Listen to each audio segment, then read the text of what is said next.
But I think the development of full artificial intelligence could spell the end of the human race. It's a flying object, and we don't know what it is. I would hope somebody is checking it out. It was a rocket or whatever, but incredibly fast, opposite direction. It was too fast to be an airplane.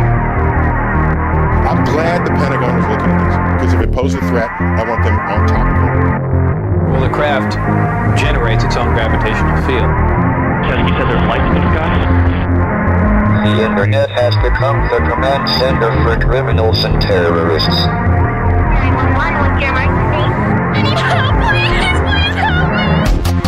Well, they won't let it happen. You know, that's what we're instructed to say. Roswell, Area 51. Alien kept deep under the ground. 1, 0, 1, 1,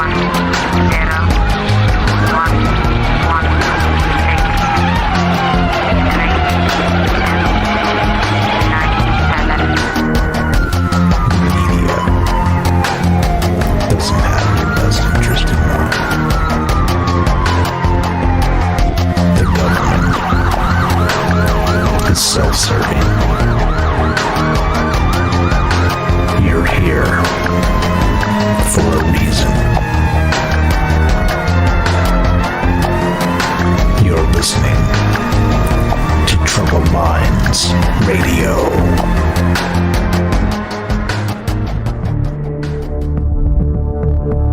Broadcasting live from a secret bunker just off the extraterrestrial highway. Somewhere in the desert sands outside of Las Vegas. From somewhere in space-time, loosely labeled Generation X on planet Earth.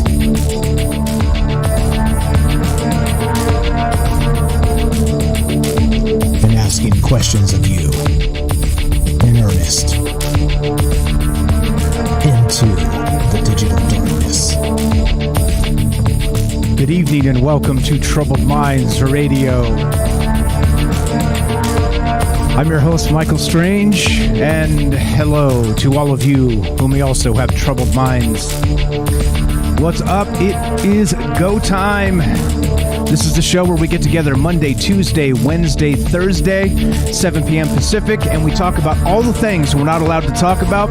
You know what those things are. Aliens, conspiracy, the paranormal, the government, academia, the 24-hour news cycle, propaganda, and the general feeling that we live in the upside down.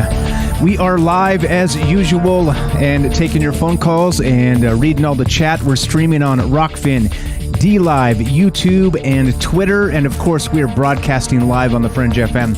And well, tonight, we've got a little bit of time travel for you. If you're into that, if you're not, well, maybe we could change your mind. There seems to be a whole lot of time travel stories out there, and a whole lot of them seem to be a whole lot of BS, right? TikTok time travelers we've talked about in the past, and all kinds of pretty weird things. However, well, we'll get to time travel in a bit, but let's do the housekeeping, get to this other stuff first, things that we need to know about this show. And in particular, like I said, it is live. We're streaming on all these different platforms, watching the chat in all of them, and trying to keep up with you because, of course, we got people listening all over the world, and I'm honored by that. Thank you for being part of this and spending your time with us. And, well, as part of that, I'm going to try and keep up with all the chat, read as much as I can. So I am reading chat in all the places and trying to incorporate your thoughts and ideas into the show as we go, because this is more of a crowdsource sort of situation. This is more of a show where we get together and share ideas and maybe collectively come up with a narrative and some questions to ask. And that's what this is all about. So as a result, we are live, as I said, and taking your phone calls at 702-957-1037. That's 957-1037. You can reach us at that phone number and also troubledminds.org. Click the Discord link at the website. We'll put you in the Discord with all the rest of us, and of course we can get you on the show that way as well. Just jump in the caller queue and unmute your mic when you're over there, and we'll put you on the show. Easy as that. So a couple other things. We do have another Discord running over on Fringe. So go to fringe.fm/chat, and that will give you a direct invite. And Discord, of course, is a chat client. It's a voice client. It's a place to share links and ideas and photographs and all the rest of that stuff. And the best part is internationals can use it to communicate, which, again, the 702 area code is from Las Vegas, where I'm streaming. And if you don't like the long-distance stuff and you're international, well, Discord is absolutely free, 100% free, as long as you have an internet connection. So there we go. Also, let's see, fringe.fm/chat. Join that Discord as well. Same program, 2 different chat rooms. I'm watching all of them because I have eyes in the back of my head. Basically, I've heard people claim I'm an android, I'm an alien, all these other things. Not quite. I just have eyes in the back of my head. So take that for what it's worth. Take it for what you will, anyway. All right. So, and one final thing is the easiest way to listen to Troubled Minds is at precisely 7:05 or 7:06, somewhere right in that pocket there.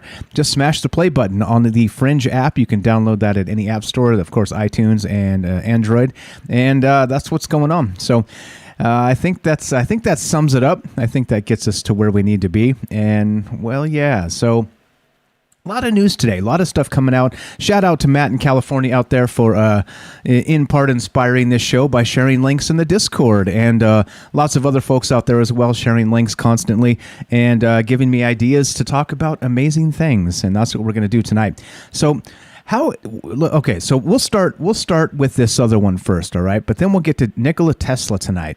We'll get to his time travel story, which, by the way, if you didn't know, Tesla, the original Tesla, not Elon Musk and the Tesla cars and Tesla trucks. No, the original Tesla, he actually has a time travel story. If you hadn't heard, well, we'll get to that. So, but let's begin here. Let's start with this tonight. Let's go to SciTech Daily. All right, and we'll start exactly with this. Now, this one kind of blew my mind a little bit. So we'll start here. We'll get to Nikola Tesla. We'll talk about the death ray. We'll talk about, of course, the FOIA that released the Nikola Tesla papers today, which or in the last couple of days anyway, if you guys didn't hear about that. All kinds of good stuff happening there. And, of course, we'll get to the Tesla time travel story. But let's begin with SciTech Daily. This is the one that will also probably blow your mind. The headline is this: Time reversal phenomenon. In the quantum realm, not even time flows, as you might expect.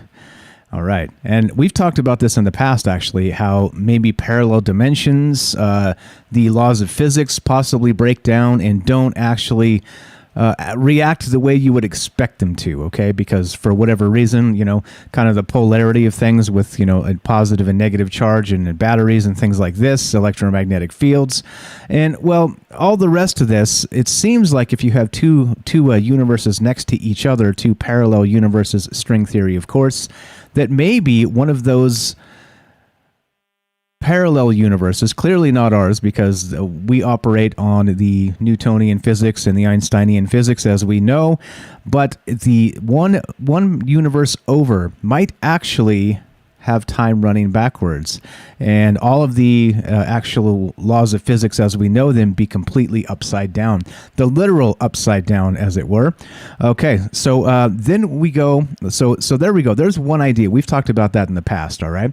But this is a little different. Now, think of it this way. All right, let's just read some of this article, and then we'll get to me rambling. I got plenty of time to ramble, but here we go. A new study shows the boundary between time moving forward and backward may blur in quantum mechanics. A team of physicists at the universities of Bristol, Vienna, and the Balearic Islands and the Institute for Quantum Optics and Quantum Information has shown how quantum systems can simultaneously evolve along 2 opposite time arrows, both forward and backward in time. The study published in the latest issue of Communications Physics necessitates a rethink of how the flow of time is understood and represented in contexts where quantum laws play a crucial role. Yep. For centuries, philosophers and physicists have been pondering the existence of time. Yet in the classical world, our experience seems to extinguish any doubt that time exists and goes on.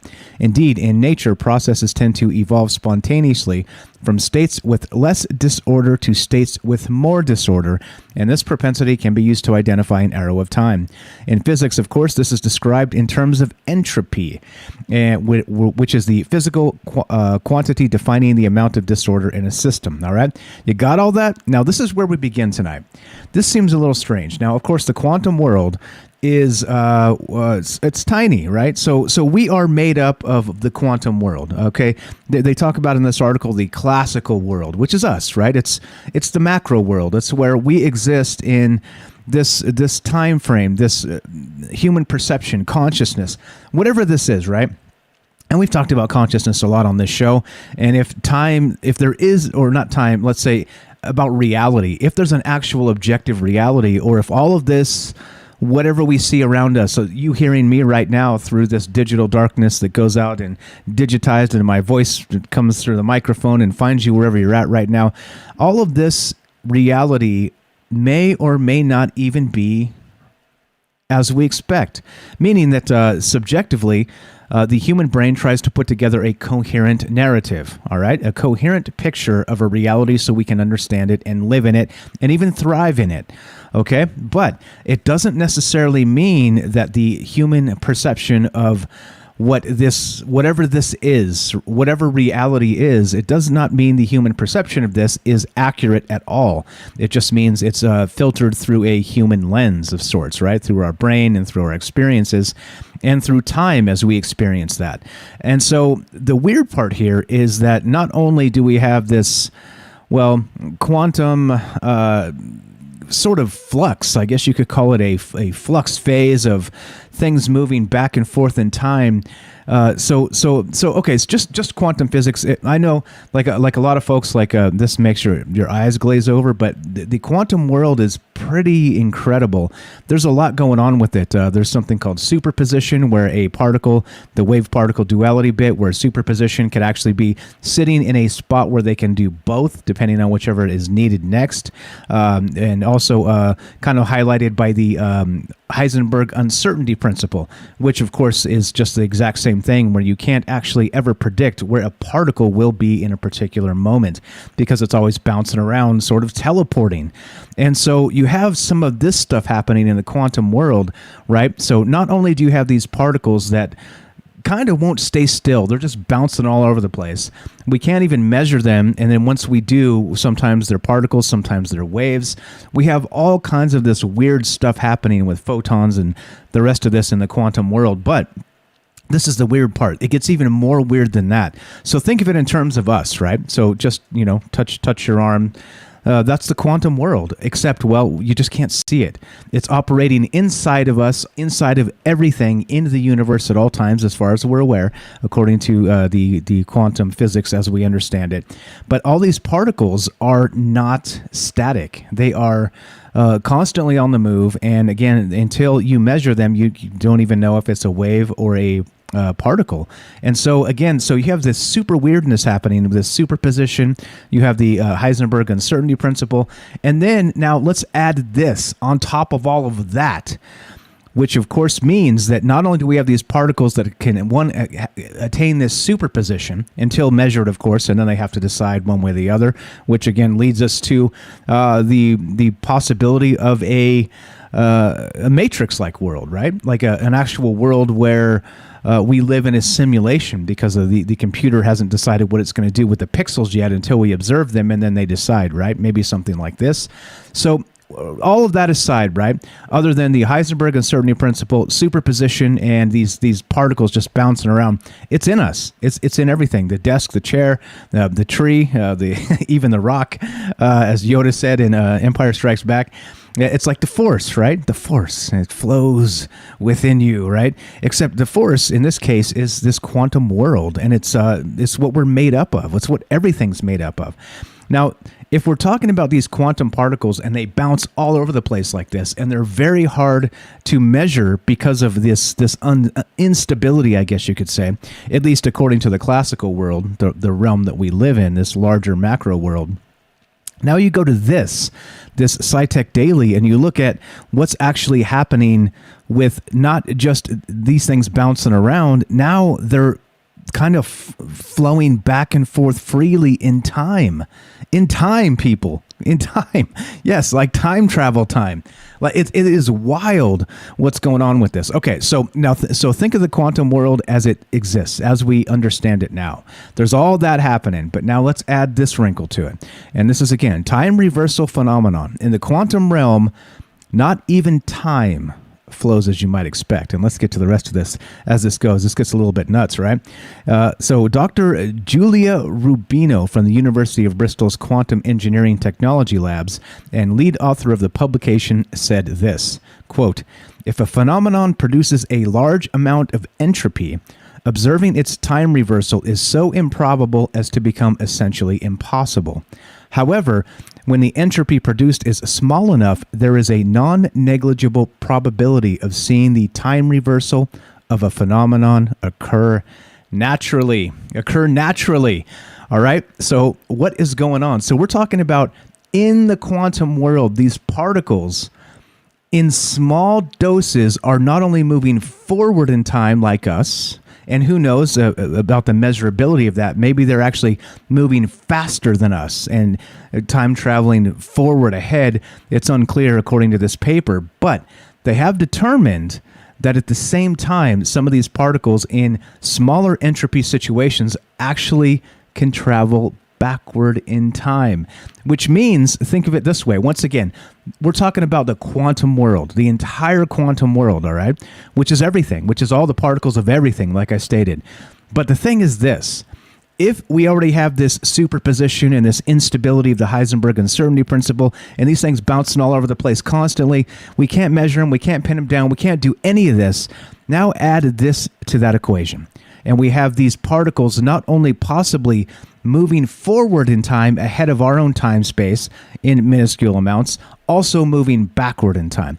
Now, this gets even more crazy. Now, here's a good example of this and what's happening. But, okay, think of it like this, right? We've talked about the quantum world. We've talked about parallel dimensions. We've talked about wormholes and things like this, right? We talk about this stuff all the time on this show. But in this case, if this is happening inside of us, because of, once again, we're made up of quantum everything. The quantum world is the small world. We're in the macro world. We are made up of those things, all right? Again, the micro, the macro, all the rest of that. But the thing is this. Imagine if all the particles in your body are time traveling in slight amounts forward and backward. What does that mean about us? What does that mean about my hand right now, or my brain or my mouth or anything else that's going on here? Is what it means is that we are constantly in a state of time travel flux, like, right? In minuscule amounts, in different particles in our body, moving forward and backward in time.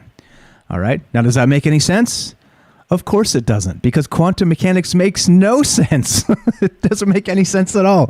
And that's why this is pretty wild, right? So not only do we have all the rest of this stuff happening, now we have this quantum flux where we have time travel within our shell. The ghost in the shell, they say.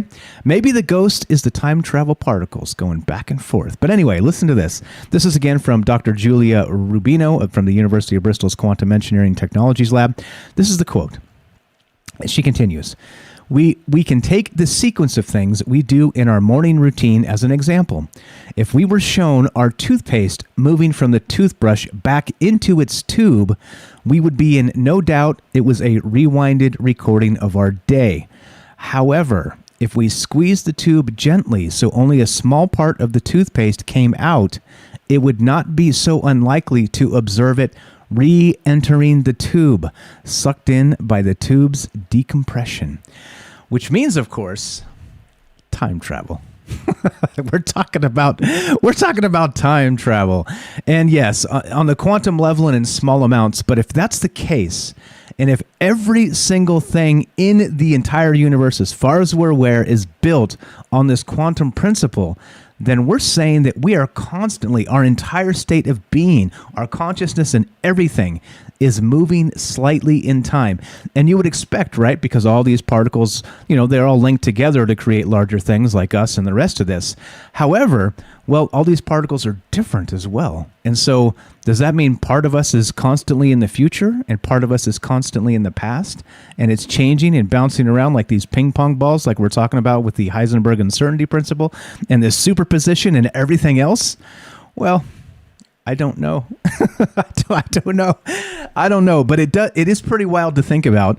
And not only that, there's more to this. We'll get to this tonight as we go. But like I said, it kind of got me thinking in terms of, well, yeah, time travel, right? Because of course, not only do we have this pretty nutty stuff happening here, again, the time reversal phenomenon in the quantum realm, we also have that came out in the last 3 days here. Thanks again, shout out to Matt in California for sharing this in the Discord today.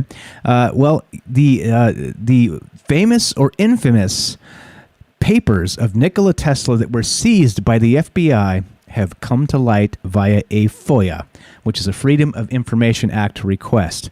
So we're going to get to some of that tonight as well. And lots going on tonight. So we got some time travel stuff to talk about. We got Nikola Tesla. We're going to talk about his death ray. We're going to talk about his time travel experience. You got it.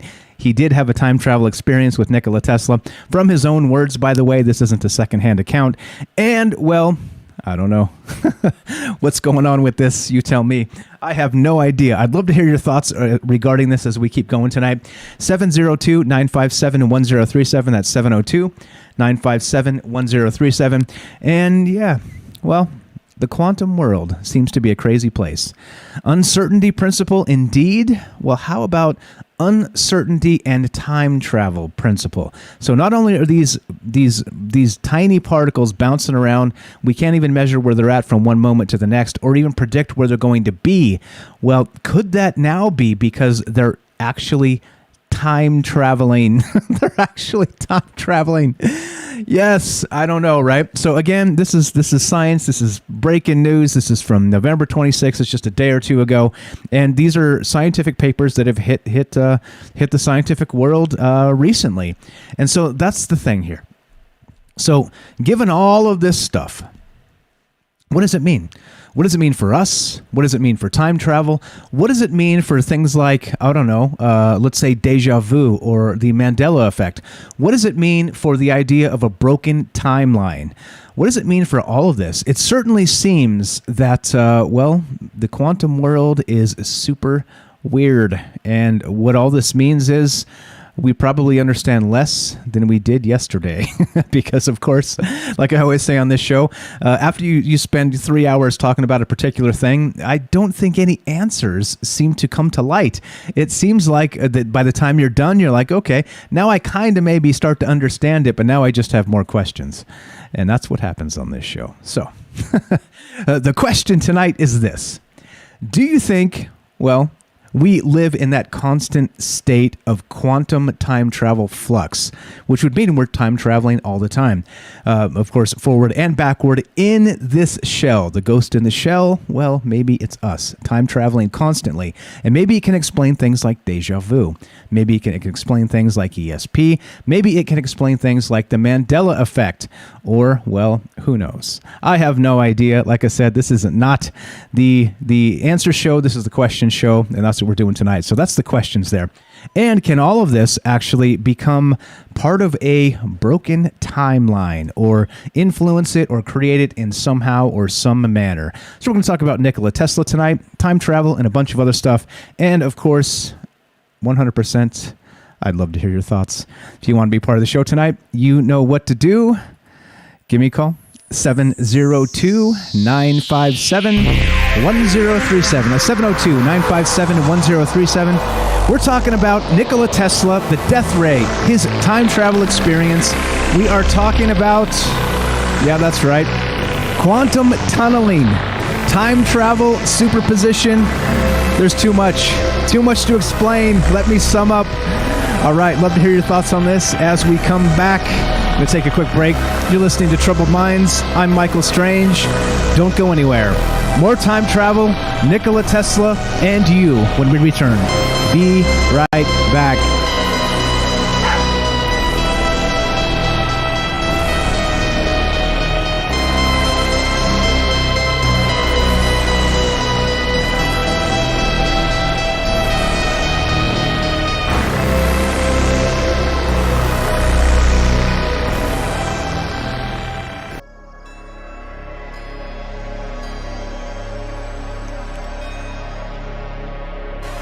Welcome back to Troubled Minds. I'm your host, Michael Strange, and we are streaming on Rockfin, YouTube, DLive, and Twitter, and we are broadcasting live on the Fringe FM. And we're taking your phone calls tonight as we talk about time travel, talking about quantum tunneling, talking about how quantum particles seem to time travel backward and forward. Love to hear your thoughts. 702-957-1037. That's 702-957-1037. We're going to get to Nikola Tesla tonight as well, because apparently shortly after Nikola Tesla's death in 1943, the FBI moved in and seized all of his papers. They say there were two truckloads of Tesla's papers. All right. And if you guys remember this kind of goes back to, wouldn't you know it, Donald Trump's uncle, if you can believe that. So apparently he was involved in this process of actually confiscating these papers. Well, let's not say confiscating. Let's say the government took them for safekeeping. Well, all right, that's the way this goes.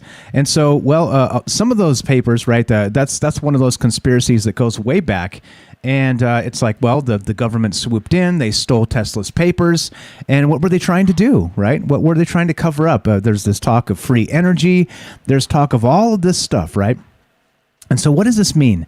Well, it seems that the government was definitely interested. And if you go with some of these conspiracy theories, right, there's the free energy, the Nikola Tesla stuff that gets written off as, no, he never perfected that, blah, blah, so on and so forth. The death ray, right, Nikola Tesla's death ray, which they say never actually existed. It was one of those things that was a myth, right, a fable, that this actually was never a thing and it was just a hoax or whatever, right? There was no actual Nikola Tesla death ray. Well, a FOIA release in the last week or so has actually showed that the death ray indeed did exist. Yep, we'll get to that tonight. And, get to your phone calls, because we're talking about, not just Nikola Tesla, his papers, how they were seized by the FBI in 1943, shortly after Nikola Tesla passed away. Well, but then what were they trying to cover up? What were they trying to hide? What were they trying to seize? And, talking about time travel, because why not? And by the way, there's a nice tie-in here. Not only have these the FOIA release exposed these documents from the government, so we've got three data dump sort of things happening here, and we're going to get to that. I've got links down in the description. Links are there on YouTube. You guys can find it all there, and it's already there. Again, shout out to Matt in California for pointing that out to me today. I would have completely missed it, which is why I always say this is a crowdsourced show. We get together and we talk about these things. We share ideas, and we you inspire me. I hopefully inspire you back, and that's the way this goes, right? So that's the thing. That's what we're talking about tonight. Nikola Tesla, his papers were seized by the FBI. We're talking about his death ray. We're talking about the free energy bit, and we're talking about, wouldn't you know it, he had a time travel experience. So, as we look at this quantum world, back to this from SciTech Daily, time reversal phenomenon in the quantum realm. Not even time flows as you might expect it. So, love to hear your thoughts. What does all of this mean? Have you heard of this Tesla stuff? Have you heard of the quantum world? Does it confuse you? Are you up to speed on this? What does this actually look like? So that's what we're going to do. If we love to hear your thoughts, 702-957-1037. That's 702-957-1037. Let's go to our good buddy James in Michigan. James Salcedo of Salcedo Paranormal. Welcome to the show, my friend. How are you tonight? I'm good. Hopefully you can hear me. Loud and clear, my friend. We're talking about quantum time travel, quantum tunneling. You're probably familiar with this from the recent movies with Thanos and the rest of that, right? I think it was Ant-Man that did some quantum tunneling to time travel. You remember this? I did not actually see the movies, but Oops. Yeah, unfortunately, I'm not as familiar with that. But it's just a very interesting topic. So, yeah, I love this stuff. Okay, sweet. So I figured you being the huge Marvel fan that you would have seen those movies. So my bad. Completely sorry about that. Didn't want to spoil something for you, but there is quantum tunneling in the second variety. But okay, so what do you think about this now? This whole thing we're talking about, this time reversal phenomenon, the quantum realm. Not only do we have the Heisenberg uncertainty principle with these things bouncing around, we can't even pin them down. But now we have the fact that they may be in small doses, time traveling, in flux constantly, back and forth in time. What the heck, right? Yeah, there are two questions that come to mind with that idea, based on that idea. The first is, doesn't that mean that at the beginning of, let's say, what if this means basically there is no beginning or end to the universe? Because if you're at your beginning moment, how can you go back a split second even before that? Or if you're at the end, how can you go forward that split second and then come back? Ah, the ends of time, the beginning and the end. Well, that's a good question. So that means at the very beginning in the singularity of the Big Bang, that you're correct. What if in a larger cosmic scale, this is actually happening to the universe? Yeah. Well, I mean, it's expanding and all the rest of this stuff. But so the question is here, what happened before the beginning? And what happens after the end? Well, maybe the quantum world knows, because we sure as hell don't we? Do we? Wait, don't know, do yeah. we? Yeah. Can't even say it. Yeah. No, and so that was my first thought to all this. The second is, it makes me think of the whole thought that every possibility is its own universe. Like every possible action, can lead to another universe or event or whatever. Does that happen because things go back slightly and then go forward in a different way each time? Yeah, I think the implications here are pretty profound, because it means that time as we experience it and understand it is probably just a human concept. I mean, we've talked about this in the past with sort of like the way time works is the flat circle, and right, some of the rest of these things that all time exists at the same in the same moment, right? In the same, quote, moment. But I guess that would be a quantum moment, wouldn't it? That would be something to that effect, where if everything exists all at once in the same time frame, or at least in the same space, then, well, maybe this quantum stuff is actually those bridges happening just on a quantum realm. I don't know, man. On a quantum level, it seems pretty nuts to me that this is one of those things that we're still finding out. We basically know nothing about the quantum world. That's the craziest part about this.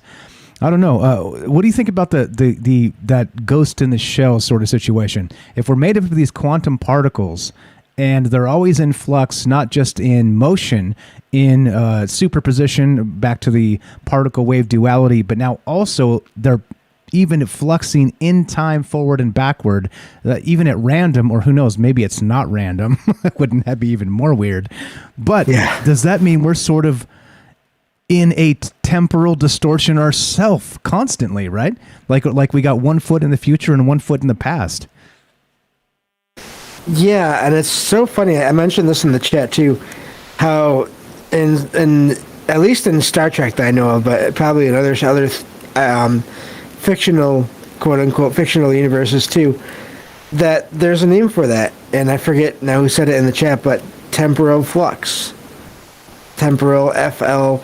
That I'm not saying the bad word, so everybody make sure that they know. It's got an L in there. But I swear it's got an L in there. It does, yes. I hope that comes across. Clear enough.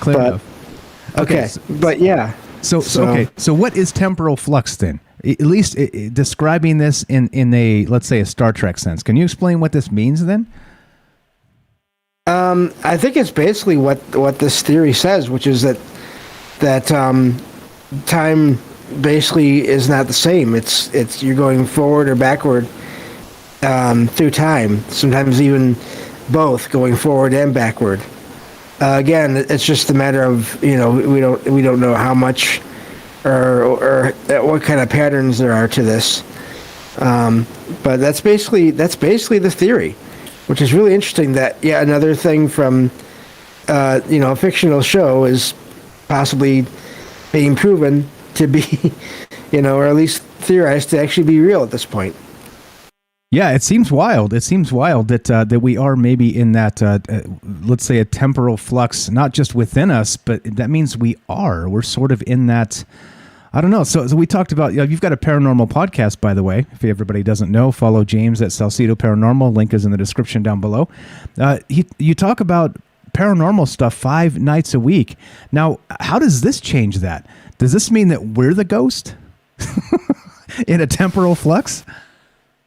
I mean, that's the most interesting thing to me now recently is the introduction, at least to my mind, more so than, others, I'm sure, but to time being a reason for so much paranormal activity out there. It definitely, I would say that almost brings us one step closer to maybe someday explaining the paranormal. Not right now. I don't think we're there yet. But I think that is definitely a key. I think it could explain what they call residual hauntings. Maybe they're not even residual, where it's an energy field just copying something that already happened. Maybe it's more of we're glimpsing other times or other people basically in other times, and maybe they walk down the hallway a certain time every night. And we think it's a recording of them doing that, but no, it's actually them in their own time walking down this hallway at a certain time every night. And we're picking up, and so let's say they were in, 10 minutes from now, right? So we would be sort of out of sync with their time frame. But in this quantum world we're talking about, having 1 foot in the future and 1 foot in the past, we would actually see them, even though we're not in sync with their time frame because of their quantumness jiggling back and forth in the time space. So maybe we are the ghosts, which means that they would see us as ghosts as well, right? Exactly. And that could explain also in a way the cases where you see something or you hear something just for what seems like a split second and then it's gone. If it's that short of if the movement forward or back in time is that small, that could explain why you might see or hear something just that, just real quick, and then it's gone.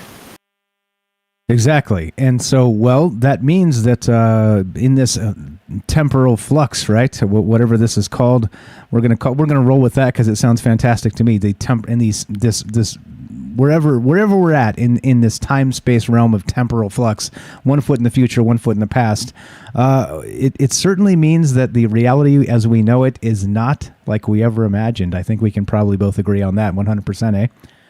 Oh yes, definitely. Yeah, and I apologize to whoever mentioned that in the chat originally, and I've forgotten, and too late to look at it now. That's okay. That's okay. So, but yeah. Okay, good stuff. Any other thoughts on this? No, I'm just looking forward to hearing what everyone else thinks, because this has just brought up more questions to me. So a great topic. Thank you very much. Appreciate it.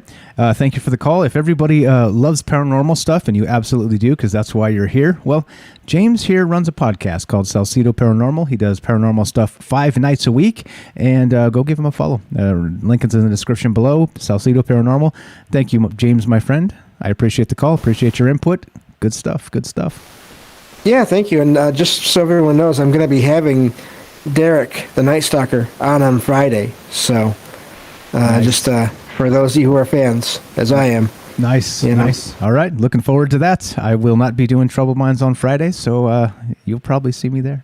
Appreciate it. Nice, thank you. Thanks a lot. Yep, have a good night. You too. Thanks for the call. There you go. James kicking us off with some great ideas here. And what is this about? I guess the question is, are we that ghost in the shell?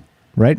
Are we that whatever is actually happening is 1 foot in the future, 1 foot in the past, in this quantum realm as time flows backward and forward, actually in small doses? So that would put us in some sort of temporal flux in perpetuity, right? So I don't know. There's some weird stuff to this. And how does it relate to Tesla, you may ask? Well, Nikola Tesla had a time travel experience. And the story goes a little something like this. All right. Speaking of time existing in all in one space all at once, it goes a little something like this. Okay. So Nikola Tesla was working on some project. Okay, he had set up, as we all know, the Tesla coil and all his energy and stuff bouncing all over the place, the free energy and all the rest of this stuff that has been rumored that was suppressed and stolen by the government and all this stuff, right? Well, as we know, he worked with a lot of current, a lot of electromagnetic fields, all the rest of this stuff, right? And so then on top of that, he ended up in a situation where he got stuck in some sort of, let's say electronic sort of some current. Some current hit him and grabbed him and froze him in that state where you know if you get shocked when you're holding on to something, you can't let go, and so they tell you to whack somebody's arm with a stick, even if you got to break their bone to get them off. Well, he got stuck in that sort of thing on one of these contraptions he was working on.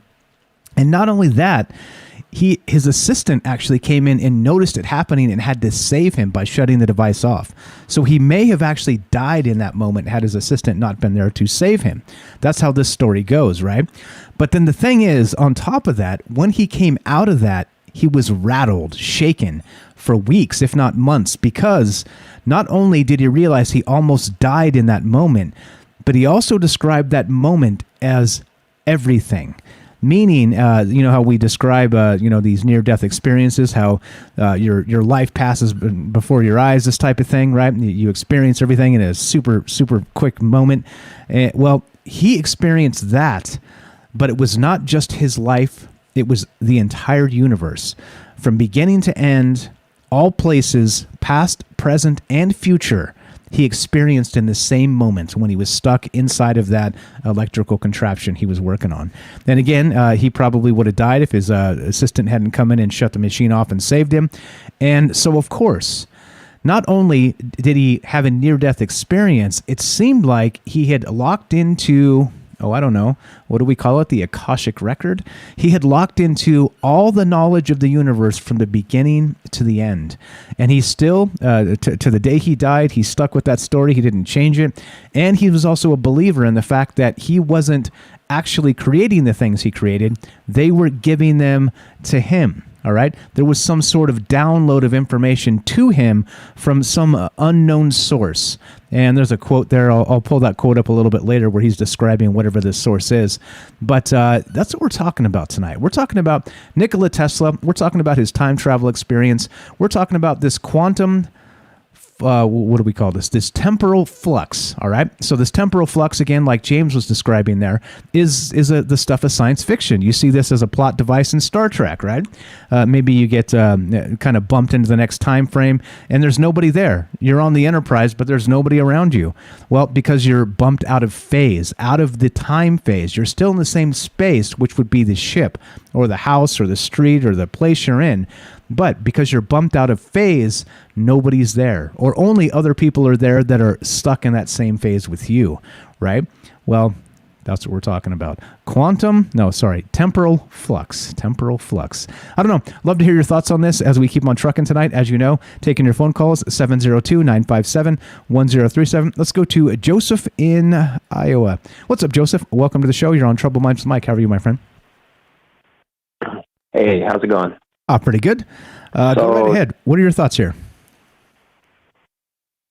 Well, I feel like you've already talked about this, and I had my experience where I said I saw the whole world collapse in a flash, and and there was like a core at the end of it. You know, I already went through all that. But what I was thinking the core could be is a dedicated server, basically like a source using us as like an organic, what do you call it? Like, we're basically like flies, babe.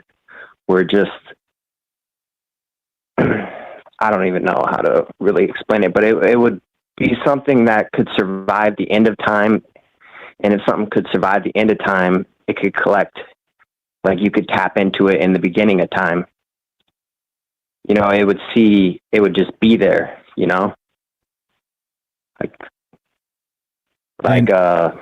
a dedicated server, you know? So like if we were going into a black hole and it's observing us or tapping into us, time for us is going to slow down to nearly, like, it's going to, or I don't know how it works really, but it's going to change, and it collects data from that. So maybe it's drip feeding, you know, all what's happening right now is just a drip feed off of the surface. Right. So meaning in the surface, in that meaning that we're not that even would be like the core. Okay, the core. But then continue. So like, wait, what were you saying? Well, what does that mean about us then? So if we're able to experience both things at the same time, what does it mean about us in this moment? Can you get knocked out of in this temporal flux? Can you get knocked into another time frame? What do you think that happens with that?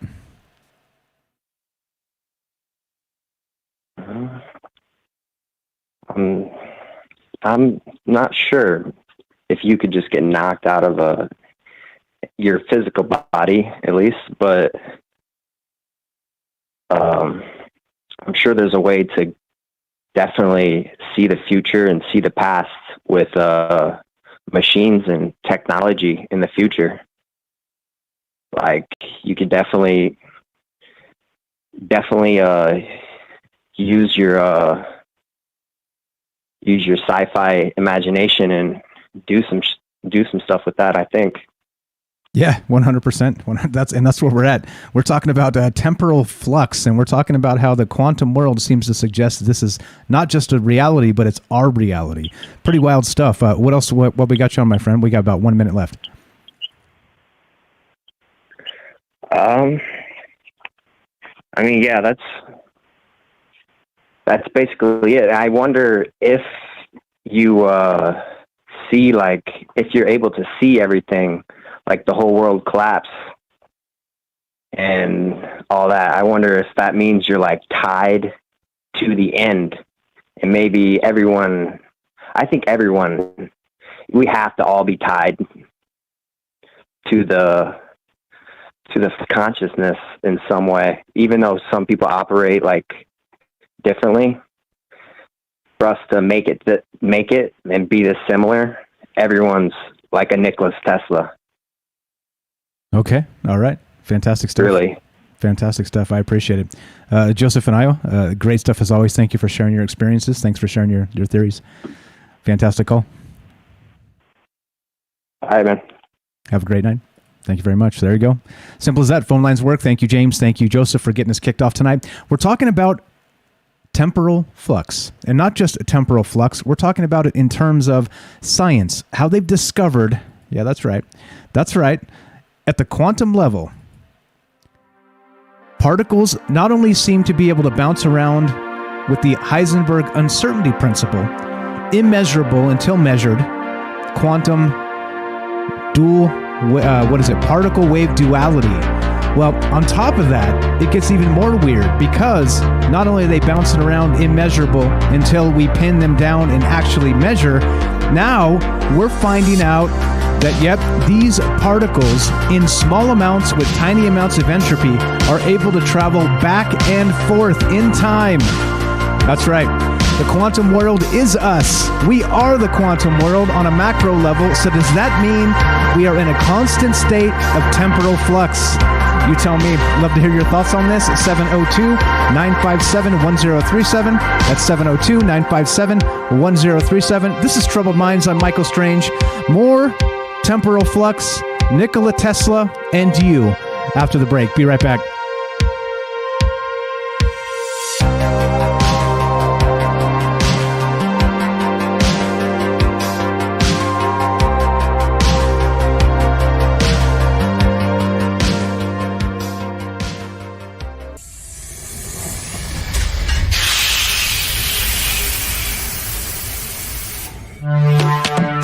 We are talking about the alien abduction phenomenon. The aliens are looking through your eyes and they're accessing your optic nerve. I'm doing fantastic. And through that optic nerve, they're transferring to your brain. People are random images as they traverse neurons in your brain. So all right. So maybe, and they also feel them planting or receiving memories or ideas or images.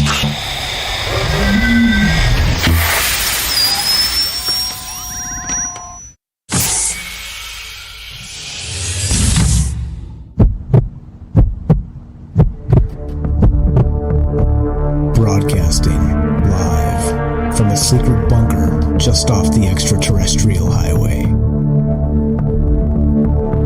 Somewhere in the desert sands outside of Las Vegas. From somewhere in space-time, loosely labeled Generation X on planet Earth.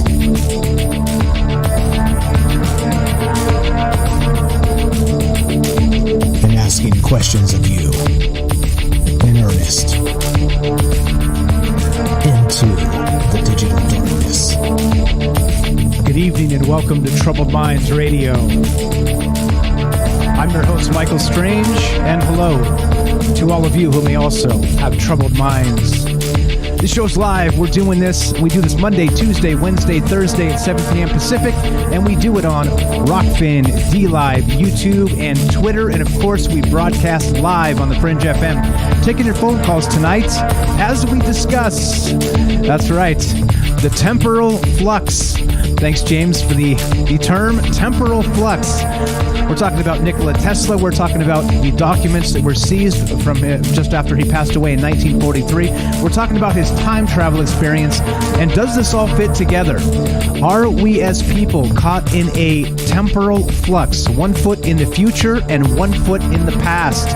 You tell me. Love to hear your thoughts. If you want to be part of the show tonight, 702-957-1037. That's 702-957-1037. You can also join the Discord at troubledminds.org. Click the Discord link and we'll put you on the show. Easy as that. We also got another Discord server running at fringe.fm/chat. Give you a direct invite. I'm watching chat in all the places and trying to keep up with all you guys and all your amazing thoughts. And one more thing before we get going here. Download the Fringe app. You go get the Fringe app on your favorite app store, of course, iTunes and Android. It's completely free, and it's the easiest way to listen to Troubled Minds. Just smash the button Monday through Thursday at 7 p.m. Pacific, and, well, you'll get me.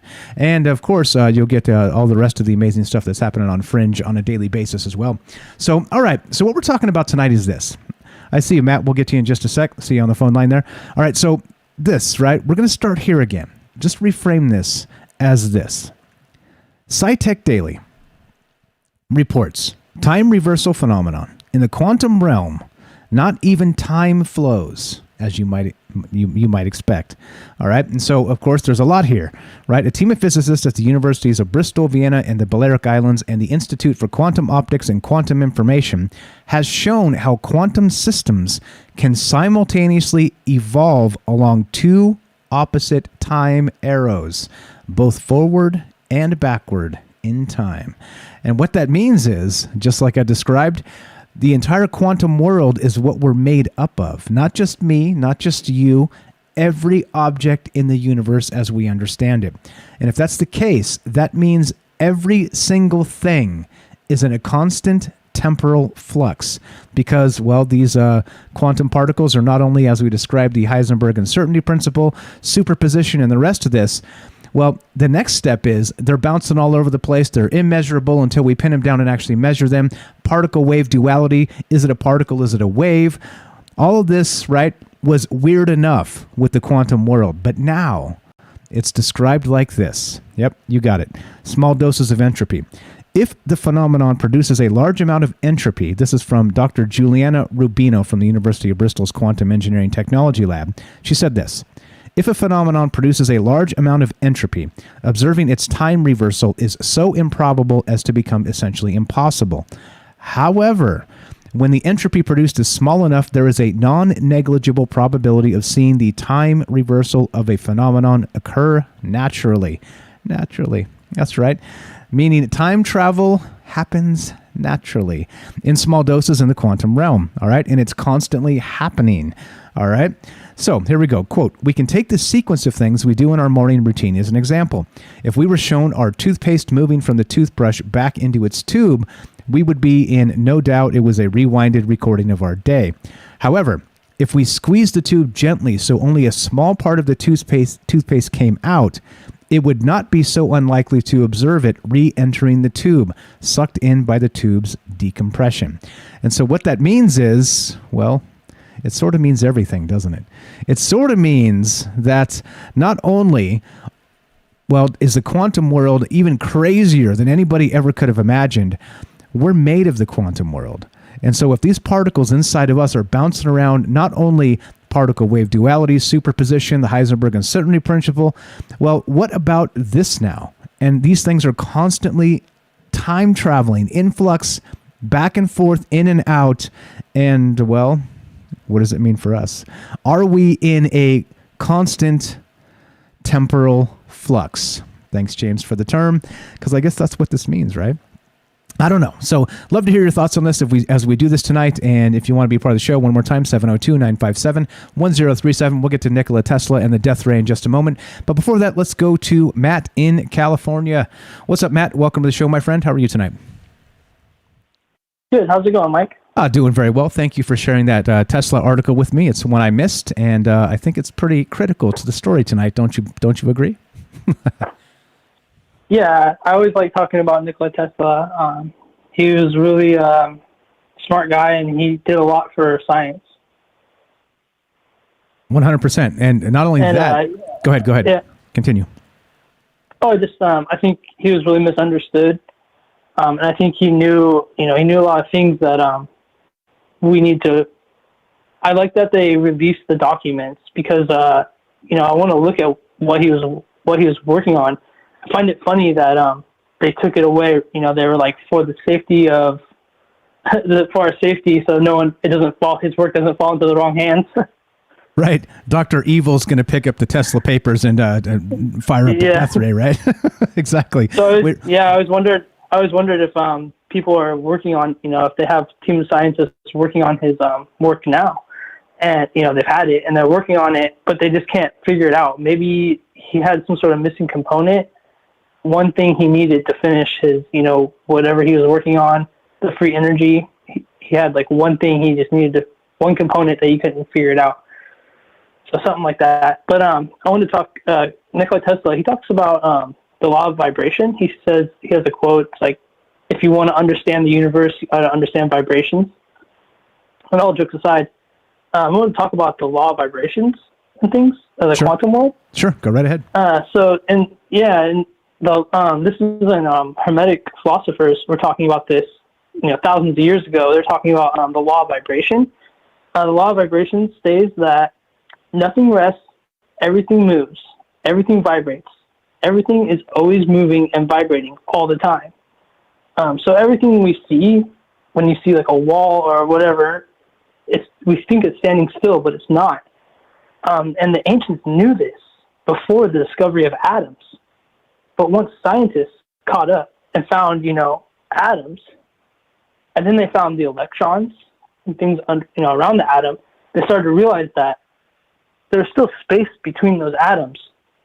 So, like I said, everything's always moving. And so the way the vibration is what causes things. So there's like a difference of vibrations between like matter, like a physical, like a harder surface is harder because the vibrations are faster, and then even like energy and spirit have different vibrations, slower or faster vibrations.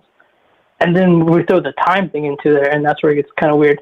But talking about like vibrations and things, have you ever like met someone you just didn't like, or been to a place you felt uncomfortable? Absolutely. And we call it bad vibes. Yeah, we call it bad vibes, right? Right. And that, where that come from?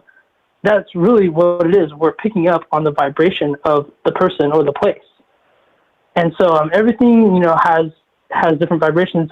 You can think of things like incense and sage. When people burn incense, it's cleansing. It's raising the vibration of like the temple. So that's why it feels so good. Or even crystals change the vibration, have different vibrations, and change the place. And so if you guys want to do this, it's just an easy little thing you can do. They're called affirmations. Talking good about yourself. It's kind of like a mantra you repeat over and over. So you can say to yourself, you wish to vibrate with the energy of blank. So it could be, health, prosperity, love, a specific god or goddess, or a color, or one of the four elements. Whatever you choose, you just say it over and over again. You can, take a couple deep breaths, say it over in the mirror. Just try it out to say, so it says, I wish to vibrate in harmony with blank. And then fill in the blank with whatever you're wishing for. Say it 9 or 10 times, and see if anything changes. See if you can change your vibration. It's kind of cool. Yeah, that's pretty. But wild. once you start getting into the time traveling stuff, that blew my mind. Yeah, and that's all part of it, isn't it? So it is interesting that you stated that the ancients knew about this anyway. They spoke in terms of this maybe quantum vibration that was constantly happening. But again, like you said, once you throw in the time travel mix of these things are actually phasing in and out of time as well, not just our time, but is slightly in the future, slightly in the past. Doesn't it stand to reason that maybe that whole frequency vibration thing that, like you said, the bad vibes is we notice. Let's say, for instance, I'm in a particularly foul mood today. All right. And let's say me and you hang out on a daily basis, and I show up and you're just like, wow, something's wrong with Mike. He hasn't even said anything yet, but you just knew it. You picked up on it. Right. But is that now what we're talking about? Some weird thing happening on the quantum realm and the quantum level inside of me that, well, I'm agitated, I'm nervous, I'm this, that, I'm the other thing. And so those things are vibrating faster, slower, whatever it happens to be, out of sync with what my normal energy might be. And you pick up on it. Well, now add the time travel into it, and I'm now not just maybe when I'm in that foul mood and I'm agitated and this time temporal distortion flux thing is going on, that maybe that's when you sort of phase into the next time frame, the next time slice. Maybe it vibrates a little bit more vigorously, if you know what I mean. And then just like we see ghosts, like we talked about when James called in. Well, what if then you are now appearing in other time frames and they see you as a ghost? Pretty wild stuff, huh? Yeah. I like talking about this stuff. Exercise your mind. Yeah, 100%. Make you think about things, because like I said, I like to talk about the vibrations and things like that, and Nikola Tesla, and I like talking about time travel. So it kind of we throw them together. Now I'm kind of confused. I don't really know much about the temporal flux, but it's very interesting to me. So I like to talk about it. Yeah, so for sure. Thank you for having that as a topic. Yeah, you got it. Thanks for sharing the article. Like I said, there's no Nikola Tesla tonight without Matt here sharing the article in the Discord. So if you have not joined the Discord yet, troubledminds.org, click the Discord link. Get in here and share. Well, you never know when the stuff you share will end up on the show. Fantastic stuff. Anything else you got on that? So he did, Nikola Tesla was a big believer in frequency. What did he say? He said the three things: energy, frequency, and vibration, didn't he? Yeah, I think I think he was communicating with some like other dimensional spirit or some higher power. Maybe that's how he knew all this stuff. That's what I believe. And maybe they're trying to suppress that. There's a lot of when you start looking into Nikola Tesla and what he did, you just start running into all these like crazy conspiracies. I don't really want to go down them because some of them are kind of dark. But there's this one guy. What's that one guy's name? I always forget. Thomas Edison. Yeah, Thomas Edison. Yeah, so there's some dark conspiracies and things there. I just think it's interesting. We look at it and research it and talk about it, and I'm all for the free energy thing. So we gotta figure that out. Yeah, 100%. And so notably, they did release his papers in the FOIA request that came out.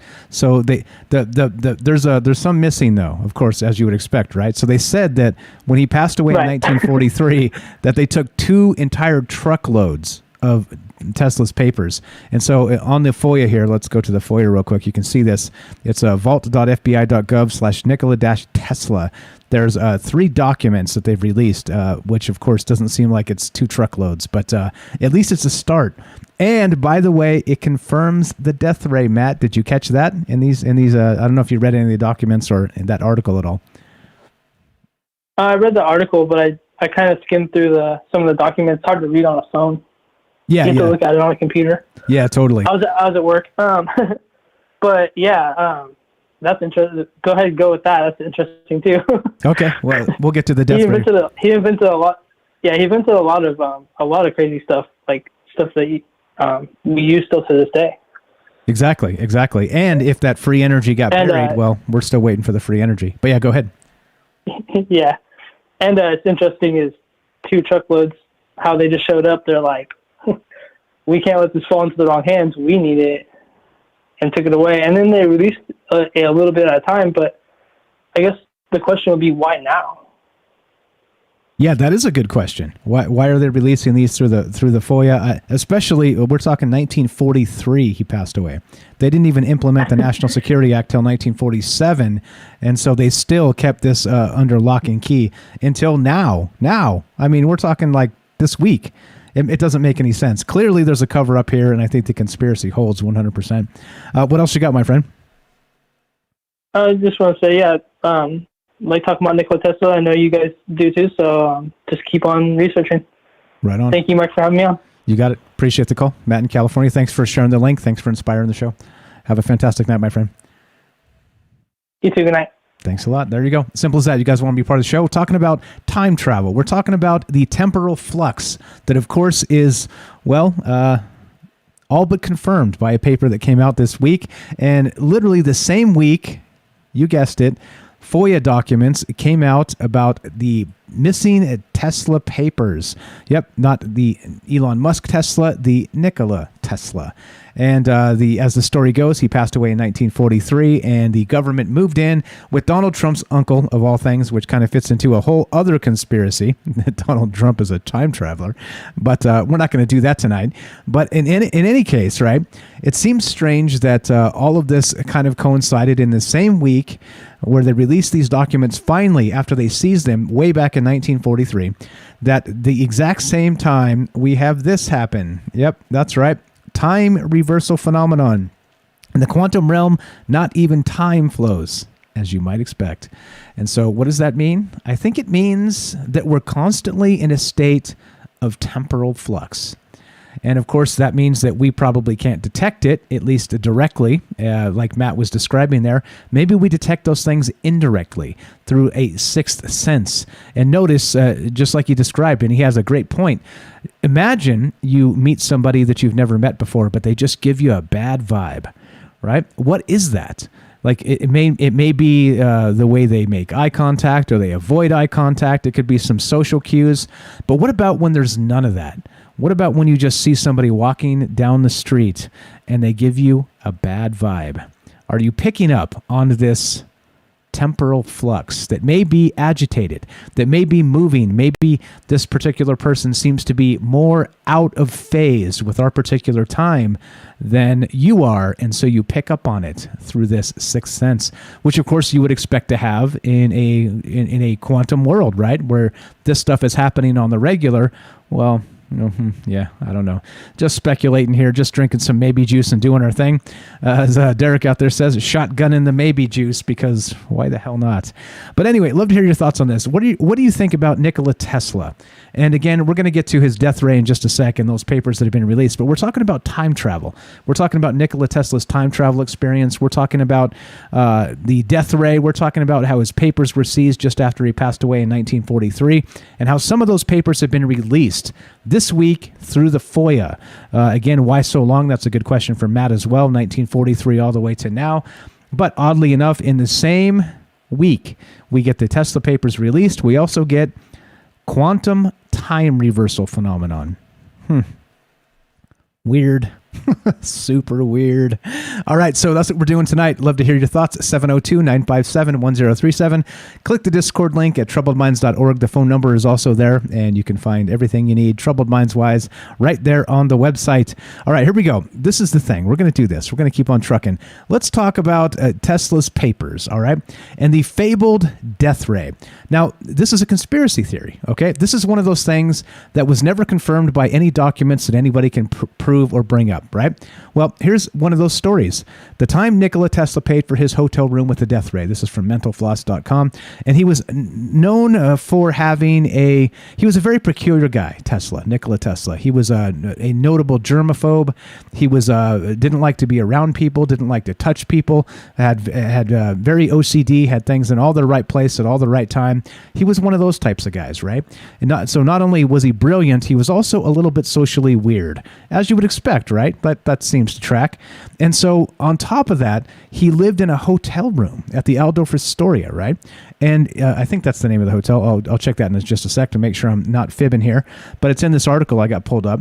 And so he would run up huge hotel bills because he didn't like to have his own place. He liked to have housekeeping and had to have everything just so. And so he was perpetually broke because he had these gigantic hotel bills all the time. So there's this one time not at band camp, but the Waldorf Astoria instead, he actually said that he would pay for his room with one of his inventions. And that invention was the death ray, the fabled Nikola Tesla death ray. All right. So what he did is he told them, all right, I'll give you this invention. It's the death ray. Nobody can really, you shouldn't go into this box because it will actually, if you open it, it might kill you. Right. So you have, like, don't do this. But it's yours, okay? It's yours. So they took it, right? They paid off like $10,000 or something like that in hotel bills for him because they were taking over the death ray. Well, here's what happened. After he passed away and they moved into the room to remove the things, somebody finally had the courage to open the box that was supposedly the death ray. Turns out it was a bunch of spare parts just thrown in there and rigged to look like it was some sort of contraption. But it turns out it was non-functional and it was not a death ray. And so there you go. There's the actual conspiracy theory of the Nikola Tesla death ray, all right? Which is fine. We'll get to the rest of this in just a sec. But if you've never heard this story and you're into this and you're into time travel and you're into temporal flux, then you're in the right place. We're going to keep talking about this. We're going to keep taking your phone calls if you want to be part of the show tonight. Love to hear your thoughts. 702-957-1037. That's 702-957-1037. This is Troubled Minds. I'm Michael Strange. We're talking about Nikola Tesla, his death ray, his time travel experience, and yes, you got it, temporal flux. What does it mean? Hang around. More coming up. More Tesla, death ray, temporal flux, and you when we return. Be right back. More Troubled Minds on the way.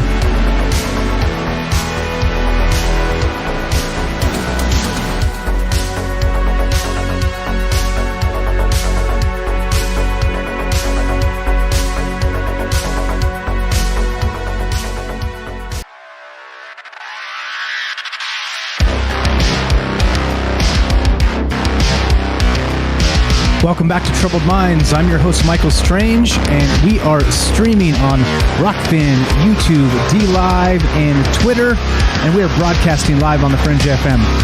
We're talking about, that's right, temporal flux.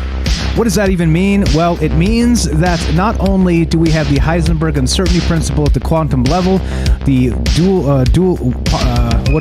particle wave duality, and the fact that the quantum particles are bouncing all over the place. Well, now it turns out they also may be time traveling in small doses, forward and backward. Well, it might explain some things. It might bring some more questions. Love to hear your thoughts on this. We're going to talk about Nikola Tesla, the death ray, finish that story, and keep on trucking. Love to hear your thoughts at 702-957-1037. That's 702-957-1037, and we'll put you on the show. Easy as that. All right, so let's finish the Nikola Tesla death ray story. Now, the thing is this, right? So he supposedly paid for the death ray with a... He transferred it over to the hotel to pay for his hotel bill. Okay, so that's how this went down. Nikola Tesla, again, kind of a germaphobe, sort of a weird, awkward recluse, clearly brilliant genius, but he liked to stay in a hotel instead of have his own place, and so he racked up really, really large hotel bills. And everybody knows he died broke, just like Matt said, Thomas Edison. You know that guy? Oh, that guy. But Tesla actually died broke because of these huge hotel bills that he couldn't really keep up with, even though he was brilliant and selling his inventions and all the rest of this. Well, it turns out to pay off one of his last hotel bills he was way behind in, they were going to kick him out. He offered up his infamous death ray.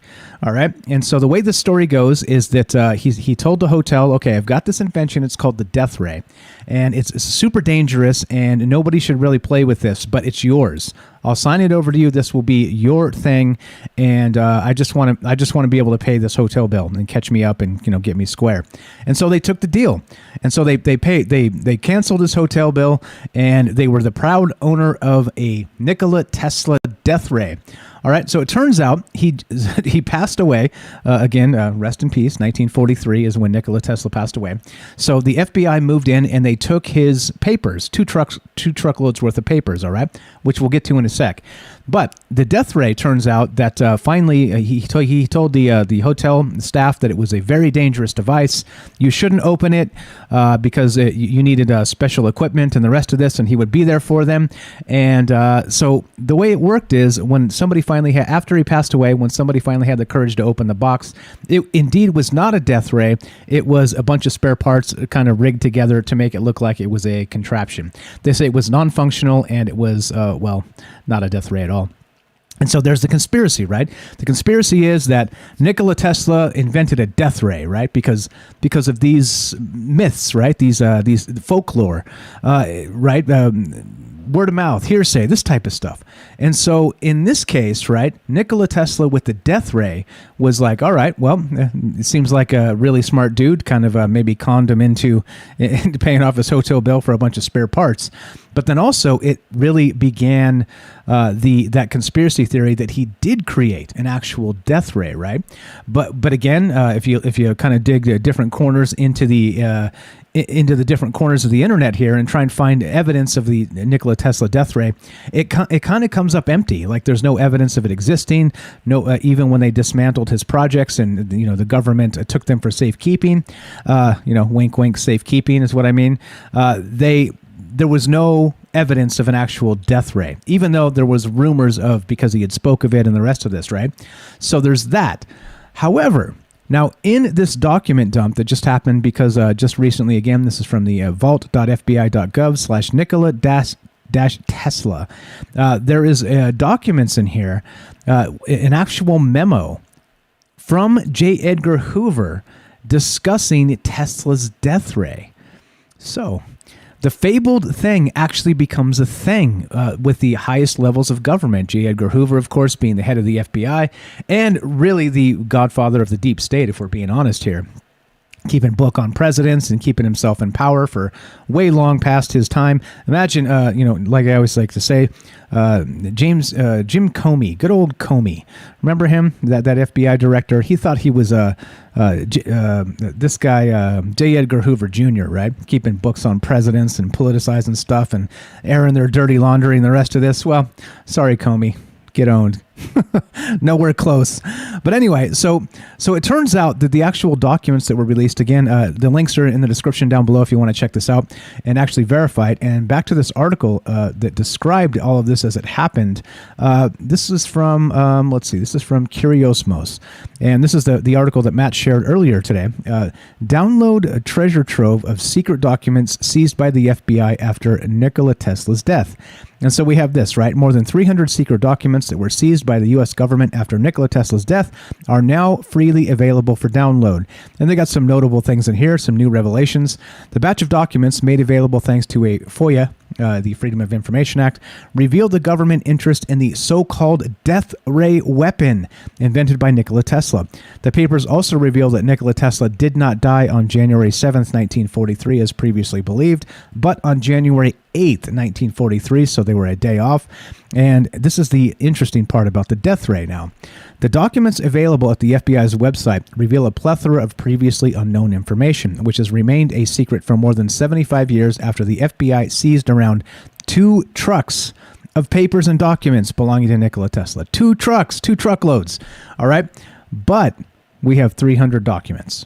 I'm not a mathematical genius, but I think we've got some missing. The plot thickens, right? So here we go. This is, let's see, okay, on Saturday afternoon, January 9, Gorsuch and Fitzgerald of Alien Property Control, figure that out, went to the hotel and seized all the property of Tesla, consisting of about 2 truckloads of material, sealed all articles, and transferred them to the Manhattan Storage and Warehouse Company, New York, where they are now located, all right? So goes the story. And that's from these documents, right? Straight from the FOIA documents that they have on Nikola Tesla. The documents reveal the government's great interest in Tesla's weaponized invention, such as the death ray, a device that conspiracy theories claim to have existed for decades but was held a secret. After Tesla's death, the U.S. government rushed to take possession of his papers, documents, and inventions in fear that Tesla's work would fall into the hands of America's enemies, who would make use of the inventions and obtain an upper hand in the war. And yep, here we go. Among the jungle of documents, papers, blueprints, and inventions, it's interesting to find a letter addressed to J. Edgar Hoover, the FBI's first director, and of course, the godfather of the deep state. The document highlights the importance of an article where Tesla speaks of the death ray weapon and its crucial importance for future warfare, and how a country that possessed such a weapon would have a great advantage over its enemies. It kind of seems like Nikola Tesla maybe reinvented the Ark of the Covenant, right? A box with a bunch of spare parts, said don't touch it, so you're going to get shocked. Whoever holds this weapon will bring down the walls of Jericho. It almost seems like the death ray is not what you might expect. But anyway, J. Edgar Hoover actually had some interest in this, as did the government, and so there's how that story finishes. So he actually promised to pay the hotel in the form of his invention, the death ray, which turned out to be just a box of spare parts. But then we have actual government memos to, it's to J. Edgar Hoover regarding the Tesla death ray. So, I don't know. There you go. There's to finish that thought up. If you want to be part of the show, love to hear your thoughts on this. And we're talking about temporal flux tonight. We're talking about 1 foot in the future, 1 foot in the past. We're talking about Tesla's time travel experience. We're talking about death rays, the FOIA that just released some documents regarding Tesla and his death and his inventions, and finally an official document that mentions the death ray. So, love to hear what you have to say about this. 702-957-1037. That's 702-957-1037. Let's go back to Joseph in Iowa. What's up, brother? Welcome to the show. What's on your mind, my man? Hey, so I want to make this kind of quick. A lot of people have seen it, the Stephen King book. They made a movie on it where he goes back to save JFK. I don't know the book, but okay. And I'm with you. I think, there's okay. Always a guy there waiting, and he pops up at random moments. Now, I think this is because they might have that Tesla technology to be able to detect time travel. Maybe like people who hallucinate. You hear stories about people hallucinate military operations. Maybe their wave went off, but they preemptively knew that was going to happen, so they were able to catch you. Ah, like the time police. You know? The time travel police. Like, they basically made the time police, yeah. Yeah, I love it. With some sort of device that would actually detect these temporal fluctuations and actually nab a time traveler as they came back to change a timeline. Interesting, man. Interesting. Do you remember the name of that book? Anybody know the book out there? I'm not sure. I haven't read a ton of Stephen King, so I'm not exactly sure. It's like a date. Oh, it's a date. The date of... Gotcha, yeah. Gotcha. So James Salcido, Salcido Paranormal, put in the chat, the name of the book is 11/22/63. There you go.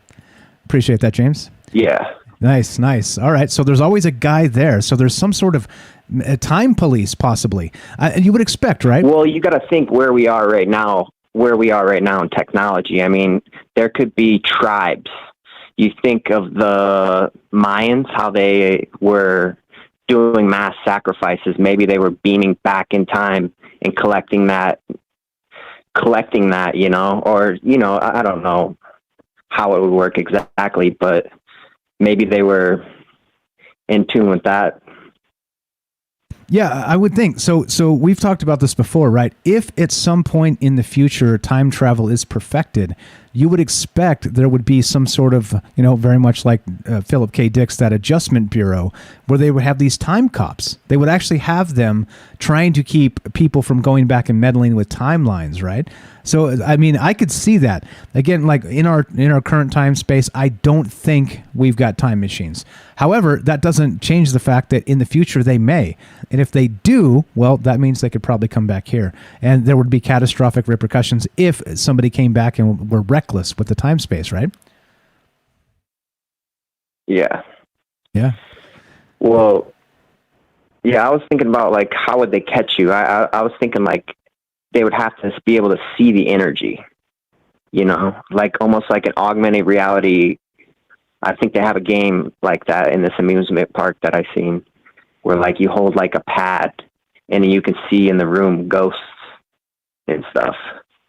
So they would have like some kind of energy. Maybe that's how like mold does like the perfect pattern, right? Maybe that's what actually that don't even make sense. I don't know.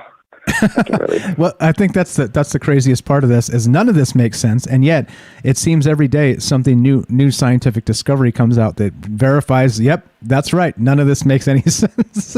so you're in good company, bro. I don't understand it either. I'm struggling here just to explain all this stuff. But yeah, fantastic. Thank you for chipping in again. What else do we got while we got you on the phone, my man? That's it. Right on. Appreciate it. Thanks for sharing. 11/22/63 is the name of that book, Stephen King. Thank you, Joseph and Iowa. It's a good show. I watched the show. I didn't read the book. Gotcha. Okay. Where can you find the show? Can you tell us? Is that Netflix or somewhere else? I think Hulu. Hulu. Okay. All right. Sweet. Hulu or Prime. One of those. Okay. I'll check it out. I appreciate it. All right. Thanks, man. Appreciate the call. Have a great night. Thanks for listening. There you go. If you guys want to be part of the show, we're talking about Nikola Tesla tonight. We're talking about his time travel experience. We're talking about his death ray and the Foya dump, right? But before all that, this story starts way back here. Time reversal phenomenon. In the quantum realm, not even time flows as you might expect.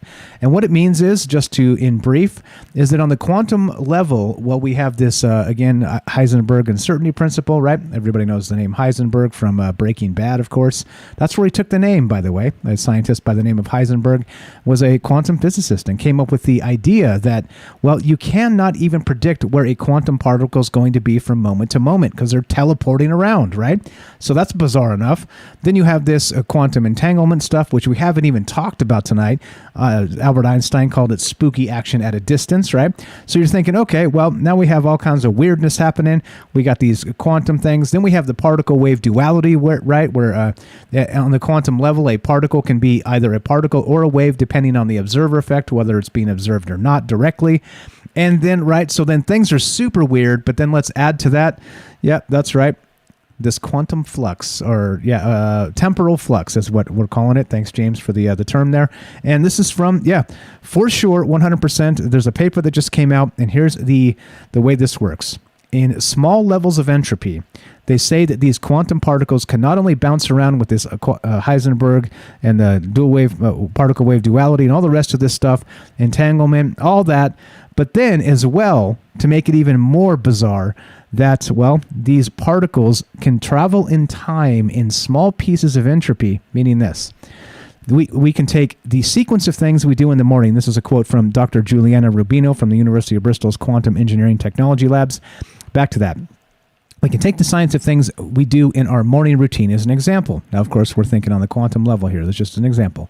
If we were shown our toothpaste moving from the toothbrush back into its tube, we would be in no doubt it was a rewinded recording of our day. However, if we squeeze the tube gently so only a small part of the toothpaste came out, it would not be so unlikely to observe it re-entering the tube, sucked in by the tube's decompression. And so it's not talking about any sort of known physics. It's talking about this bizarre, time travel. And that quantum particles not only are all this bizarre uncertainty, they also seem to be able to travel in small doses in time, forward and backward. Yep, that's right. And so it goes like this. The quantum systems can simultaneously evolve along two opposite time arrows, both forward and backward in time. So I don't know. You tell me. This gets more and more weird, right? Then, of course, let's put Nikola Tesla's time travel experience back on the table here and think that, well, it seems like we really don't know a damn thing about the real world, do we? This subjective versus objective reality and quantum physics, and then, of course, the micro-macro, like Joseph said there with the fungus and the way it grows, sort of in the fractals and the rest of this, right? Everything does seem connected in some way. And it makes sense because, of course, if everything's built on a quantum level in a quantum world, then it would make sense at the macro level that things, well, would follow some sort of pattern. And then, of course, we've got Matt called and talked about the energy, frequency, and vibration that Tesla talked about. And there's a whole lot here. There's a lot of conspiracy theory going on. And oddly enough, a lot of conspiracy theory that's becoming conspiracy fact, including we now have a government document, a memo from FOIA to J. Edgar Hoover discussing, that's right, the vaunted, fabled Tesla death ray. So let's get back to his time travel thing real quick. Nikola Tesla. He got stuck in some sort of, what would you call it? Some sort of electromagnetic field. All right. One of his actual devices he was working on, one of his experiments, he got caught in it and it nearly killed him. And he was stuck, frozen in a moment and could not escape. And it turns out his assistant walked in right as this happened and was able to shut the machine off and basically save his life. Well, what Tesla described after that fact was in that moment, he saw everything. Like I said previously, he was able to basically tap into the Akashic record, meaning, well, all the way, he was able to see everything from the beginning to the end in that one single moment, the past, the present, and the future. So, well, again, I don't think anybody would call Nikola Tesla a knucklehead. I think that would probably be a grotesque misrepresentation of who that man was. However, he's talking about that in terms of something greater. Like maybe he did have a peek into that Akashic record, whatever the universal library of Alexandria, as it were. Something in that vein. So, I don't know. There seems to be a lot here with this, and I'd love to hear your thoughts. Still taking your phone calls and considering all these things as we do drink the maybe juice and consider all the weirdness. If you want to be part of the show, 702-957-1037. We got, looks like the mighty Rohan. What's up, Rohan? Are you there? Test 1, 2. Welcome to Troubled Minds. What's going on, my man? Test 1, 2. Hello. 702-957-1037. Talking about this, not quantum entanglement anymore, if that wasn't weird enough. We're talking about this temporal flux at the quantum level. What's up, Rohan? Welcome to the show. How are you, my friend? The famous Liam Martin. Well, Hey, cheers, buddy. What the flux? Yeah, right? Dying to make that joke all night. Actually, it just came to me just as you just said it just then. And I thought, I'm going to grab it now, quick. Let's hop. Anyway. Quick, slam dunk it. All right. So what do you think about this stuff? What is going on in the quantum world, man? Like, are we literally 1 foot in the future, 1 foot in the past, and we are the actual temporal flux? What's going on with this? Well, I think this is where we're starting to get the hints of stuff and sort of why it becomes like a golden age, the great unveiling and that. And I think James hit it on the money when he was talking about these kinds of discoveries that we're getting that science is having to admit to. And these are giving us hints into, like I say, starting to explain some of the paranormal. So when we get to explaining some of it, it's not paranormal anymore, is it? It's normal, right? And I think the same ties in with all the same with all the science stuff. It's like having the extra body. Are we multidimensional then? Okay. And I think with this temporal flux thing, it's opening us up to having to accept the reality of being multidimensional beings. And I think this is where we're getting with it. Do you know what I'm saying? And because we've got the physical body, haven't we? But then we've got Kirlian photography showing us we've got some kind of aura. That's like some other level body. We've got Eastern medicines that are working with the subtle energy body. All right, we've got plenty of OBE reports, haven't we? So there's another body there. So there's at least 2. Do you know what I'm saying? 3. And then we're looking at science and the universe and saying, well, there's more than 3 dimensions for all of this, stuff around us that we call the universe.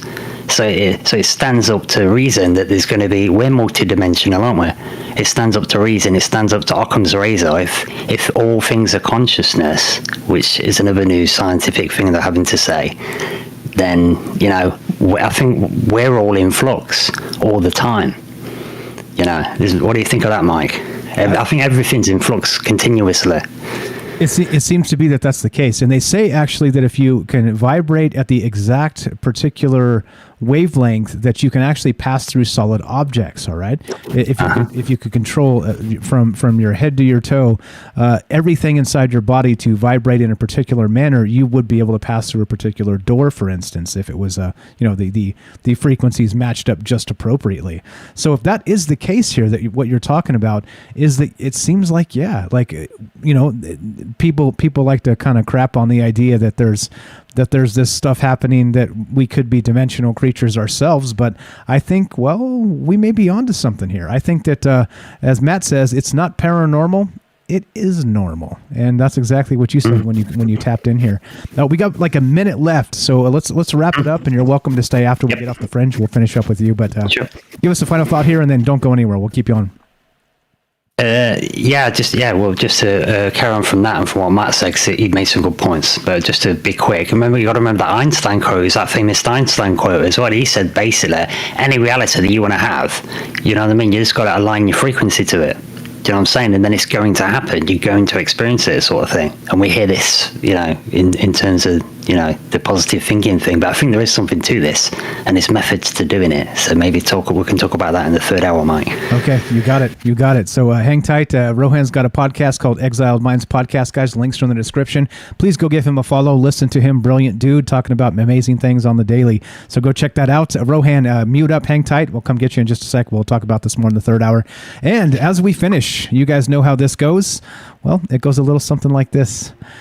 Another day, another dose of troubled minds. And what does this mean? The hell if I know. I don't have any answers. I'm not the answers guy, I'm the questions guy. But it seems like the more science seems to get caught up with things, the more weird reality seems to be. And that's what this show's all about. And as we finish, thank you for listening. Thanks for being part of this. If you're listening to us on The Fringe FM, stay tuned for Joe Roop Lighting the Void. If you're listening to us on any other platform, stay tuned for a third hour of Troubled Minds. Be sure, be strong, be true. Thank you for listening. From our Troubled Minds to yours, have a great night.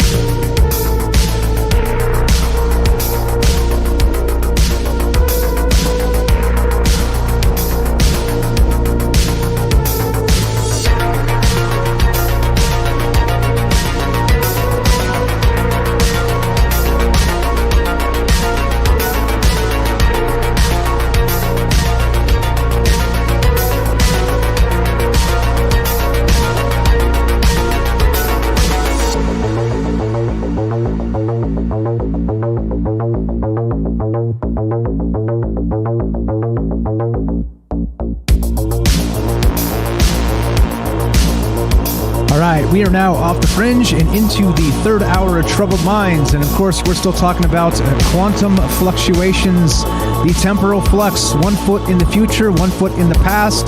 And not only that, it's been confirmed by science. Remember, we're supposed to trust the science. But what does that say for the paranormal? Now becoming the normal? Exactly right. Well, apparently we're supposed to trust the science. So that means, as Rohan said, we may be those interdimensional creatures that, get kind of crapped on in the zeitgeist. So whatever, we're going to keep on talking about this and keep on trucking. If you want to be part of the show tonight, love to hear your thoughts. 702-957-1037. This is when we usually take a break, but we've got Rohan on the line, so we're not going to do that. We're going to talk to Rohan, and we'll take the break after we're finished with him. Welcome back to the show, the mighty Liam Martin. Welcome back, my man. Hey, brother. Wow. I'm honored.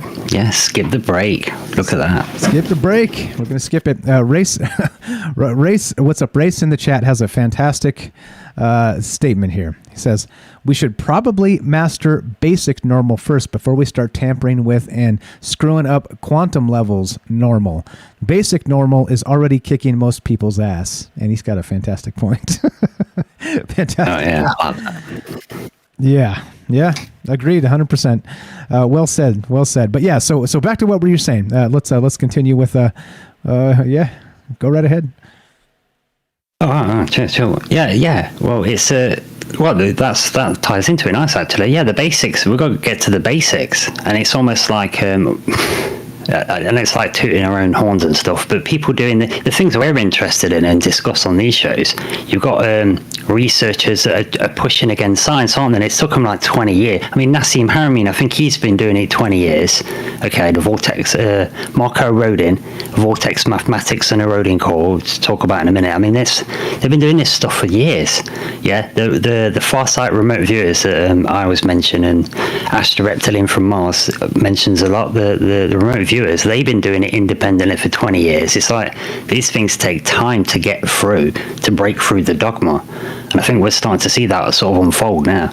Do you know what I'm saying? And then these little, these massive discoveries start coming through. We're starting to look like, and then it starts to make it look like what the ancients and saying and these gurus and spiritual people was right on the money the whole time.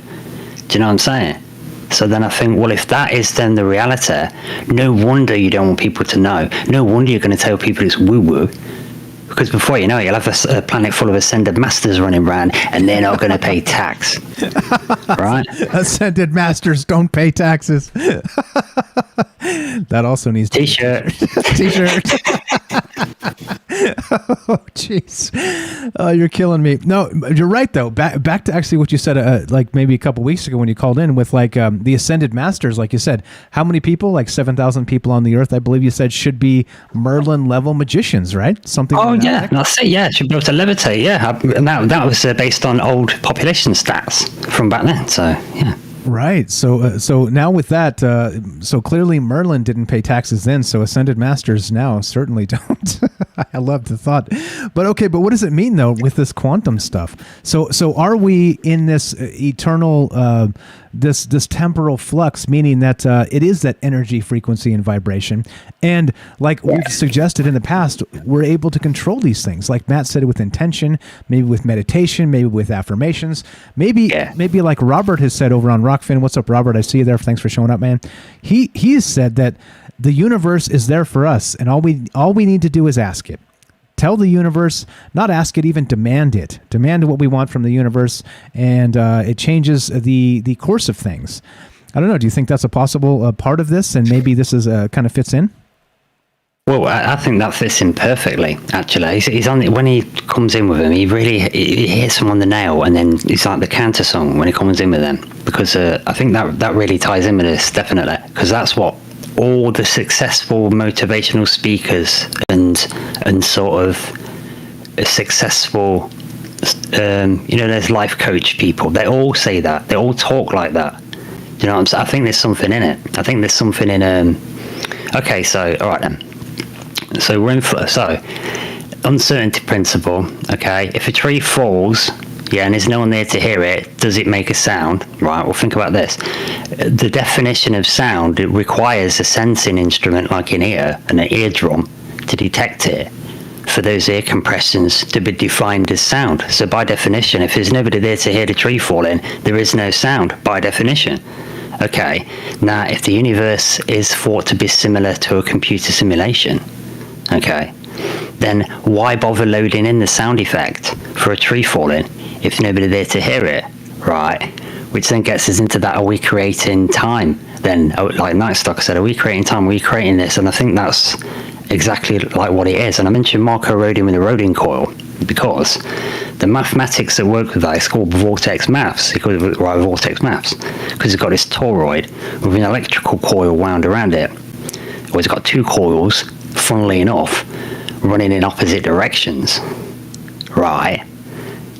And they're running in opposite directions because he's saying that time moves in a figure of 8 pattern. Okay, so that would make it moving both backwards and forwards and looping back on itself. And so by winding a coil, an electrical coil, just a normal coil, by winding it in a very acute angle, Story-David pattern, with two circuits going in opposite directions, he three phases it, so it's got one on, then nothing on, and then the other one on. Okay, and in the negative draft space, when it's not on, it draws power still. So it actually produces more power for a field coil for less copper. It's been tested at Hewlett-Packard. Right, so there's I know it sounds a bit complicated, but when you look at the maths, it's like a figure of 8, time moving back and forward. So then that brings us on to Big T, Terence McKenna, because he had that time wave zero theory that everyone poo-pooed, and that had a frequency waveform that went back on itself. Do you know what I'm saying, Mike? So it's like, we might have licked some of this stuff already and just not realized. Yeah, and so it really kind of goes back to that whole idea too. Like Matt was saying previously, that the ancients had all this figured out. They knew about energy, frequency, and vibration. The Dogon tribe knew about these dual sun systems and things that you could not be seen with the naked eye. Like there's some bizarre things happening with this stuff. With ancients knowing things they probably shouldn't. They didn't have tri-field recorders, as far as we know, meters, tri-field meters. I mean, they didn't have any of that stuff, right? They weren't doing EVP. Tricorders. Yeah, exactly. They had full-on tricorders, exactly, right? But I mean, I think that's the bizarreness here, is that Matt adds in the chat as well, all mystic prophets talk about raising to a higher vibration. And so just like you described, well, if that's what's really happening here, then we are those actual extra dimensional or dimensional entities, right?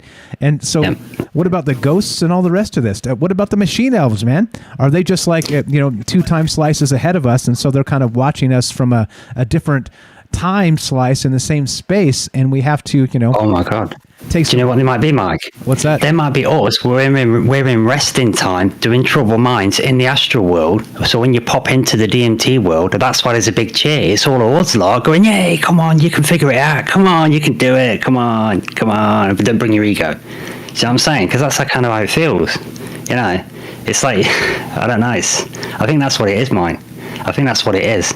I think when we jump into this container, this experience on this particular realm, I think everything's so limited in this container for reasons. There's a reason for it, because it gives you lots of advantages, not knowing stuff, because it gives you the opportunity of discovery. Anyway, it's just, a lot of philosophical stuff there, but I think that's the thing. I think obviously if everything's consciousness, then there's it's only one person here, sort of thing. So we're all experiencing ourselves. Do you know what I mean? So then it makes it like anything's possible. So then it becomes a case of, well, is there an operating manual? And I think that's what, say, these meditators are doing. And if we're talking about so time's in flux, then there's got to be some universal time clock, isn't there, sort of thing, or some update system. I think that might be what the stars is. Perhaps that's why astrology works then, if you know how it goes. Because I'm thinking, what if you set an intention then for something in the future and set it in the past? Then that way they're going to meet each other in the middle at some point, aren't they, in time? So if you then make your in the now moment when you do the ritual or do the prayer, if you make that on the same day that those two things are crossing each other, going forward and back in time, surely that's the optimum power point. Do you know what I'm saying? Yeah, well, and so, which would mean that we're basically just a hazy mess, right? Like the actual container that we live in. What's up? Shout out to Matt. Everything is so limited in this container. Put that on a shirt. The container that we live in, this meat suit, is just a quantum disaster. So, well, that would explain some things, wouldn't it? That would totally the quantum psychic bomb. Exactly, that we're struggling with continually, not understanding all of these frequency vibrations and energy that's kind of flowing through us, that we actually are. We're made of it. It's not a part of us. We are made of these things. That if they're also time traveling willy-nilly, even in small chunks, small doses, well, it just means it without, think of, I guess, even in a photograph, right? You can take a camera and they say the camera could be an objective reality, right? And they take a picture, you still see a person, right? Like we still see visually a person. But once again, we're only kind of sticking with a particular, light spectrum and, the rest of this stuff. It's kind of tuned perfectly to the human eyeball. But then what about auras? You know what I mean? Like it kind of opens up all kinds of this other just really weird shit that people go, oh, come on, that's too woo, Mike. What are you talking about that shit for? But it's like, hold on now. What if our aura is that quantum time step back and forth, left and right, that's constantly happening, and it's throwing off some sort of signal, right? And like, there you go. There's your imprint, Mike. Instead of inventing forces, do you know what I mean? To explain first, though, you got them there, haven't you? It seems like, and as Joseph said when he called in, that with that Stephen King JFK thing, that's how the time police might detect that you're out of sync, that you are not in the correct time. Yeah, well, I was so glad he brought that up, because that being in sync thing, I think that's the thing. I think that's what happened. I think that's why the Philadelphia experiment went wrong. Because if you don't anchor yourself to where you're supposed to be in sync, then it's a crapshoot whether or not you're going to pull it back in sync. Do you know what I'm saying? You've got to have a kind of marker, haven't you? Do you know what I'm saying? You can't really, so they sort of trial and error it. It's a bit like if I want to watch on Rockfin but listen on another platform and get the audio from there, I've kind of got to, unless the videos are perfectly in sync already, you've got to keep pausing one, haven't you, and sync them up. So how many USS Eldridges have you got to burn through before you figure out the sync point? You know what I mean? Exactly. And so back to that whole point. So it means we are the ghost. We are the ghost in the machine, but it's not internal. It's external. It's all of us. It's from every particle of us is in constant flux and time traveling. By the way, don't forget. Oh shit! You'd be ghosting yourself. There you go. It's official. You can actually ghost yourself. Yeah, this is pretty wild. Some of these questions, some of these ideas are out there, and the crazy part is there's some science here, right? There's some science backing this up. They're saying, hey, by the way, not only is this quantum world like super crazy, by the way, it's also time traveling crazy, right? I mean, there's a ton there. We haven't even talked about entanglement or the quantum immortality, any of that. Like we're leaving out so much of that. Yeah, it didn't even get there. There's not enough time to get there in one show. But I mean, I think that's the crazy part of this. I don't know. So if the ascended masters don't pay taxes, and they also know that the world is energy, frequency, and vibration, then what does that mean for us? Other than we got a long way to go. Well, I suppose you have got a long way to go, and you haven't got a long way to go, because you think about it. People like someone like Jesus or Shiva. You listen to these people, what they say about us, and and there's a lot of accounts of deities saying, "Don't worship me." Right? They really say that, don't they? They're like, it's giving your power away. They say, "Don't worship me." Right? Use that power. So you can be impressed, and you can be grateful. But they'll say, if you're going to worship something, worship sort of yourself in the sense of elevating yourself to become me, because Shiva and Jesus and Buddha all said you can do this too. You just can't do it yet, but if you strive to elevate yourself through these basic rules, then you'll be able to do this too, and you'll be able to do more than this. Do you know what I mean? And they're all saying it. Do you know what I'm saying? So what message do you want to take? Do you want to take that message that we're multi-dimensional consciousness beings with a light body that can actually, we might be in a matrix, but means we can all be Neo? Do you want that reality? Or do you want the reality that, you were made by this God that made you wrong, so you're a born sinner, and this dude died that you're like shamed forever and forever marred. Do you know what I mean? And this, or you're a cancer to the planet, you're all polluters, do you know what I mean? It's like there's two completely different narratives there. One's like, you're just here to have fun and you're amazing and you're all gods. And the other one's like, oh, you're all pieces of crap and you must do better. Sit down and shut up. Shut up. You're pieces of crap. I'm saying you can't talk anymore. You literally can't talk anymore. Soon we won't be able to sit down. Right, exactly. What's up? A couple shout outs. What's up? Shadows of the Moon is here. What's up? Thanks for showing up. We got Annette over on Rockfin. Thanks for hanging out with us, guys. Thanks for showing up tonight. Annette, yeah, what's up? We're talking about all kinds of crazy stuff. We're here with the mighty Rohan of the Exiled Minds podcast, the famous Liam Martin. Got some audio mashups coming from him. Thank you again for making that Ash one. Pretty amazing stuff. And other stuff coming. He's made some more that we'll play on the show as well. But yeah, I don't know. I think regarding all this stuff, it literally is, the paranormal is sort of becoming the normal. And like we've always said, right? Science is woo-woo until, or, woo-woo is woo-woo until science says, oh, well, it's not. Here's what we figured out, right? And so, well, we're always trying to catch up to it.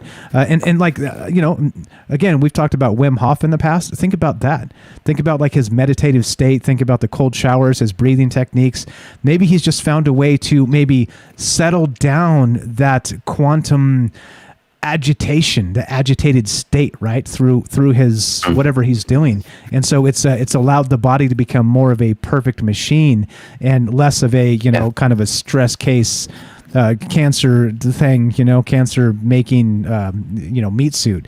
I don't know. That's right, because he's from Holland, right, Wim Hof, and he makes a sort of joke, but it's true, that he doesn't smoke weed. He says, I used to, but Holland, but I don't need to anymore. I don't smoke. I stay fit and healthy, and I can get high off your own supply. He said you can activate the same endochromes. You can make the same process happen anyway, because your brain's already geared up for it, for the high off cannabis. So with his breathing stuff, it triggers it to happen anyway, so he gets high for free.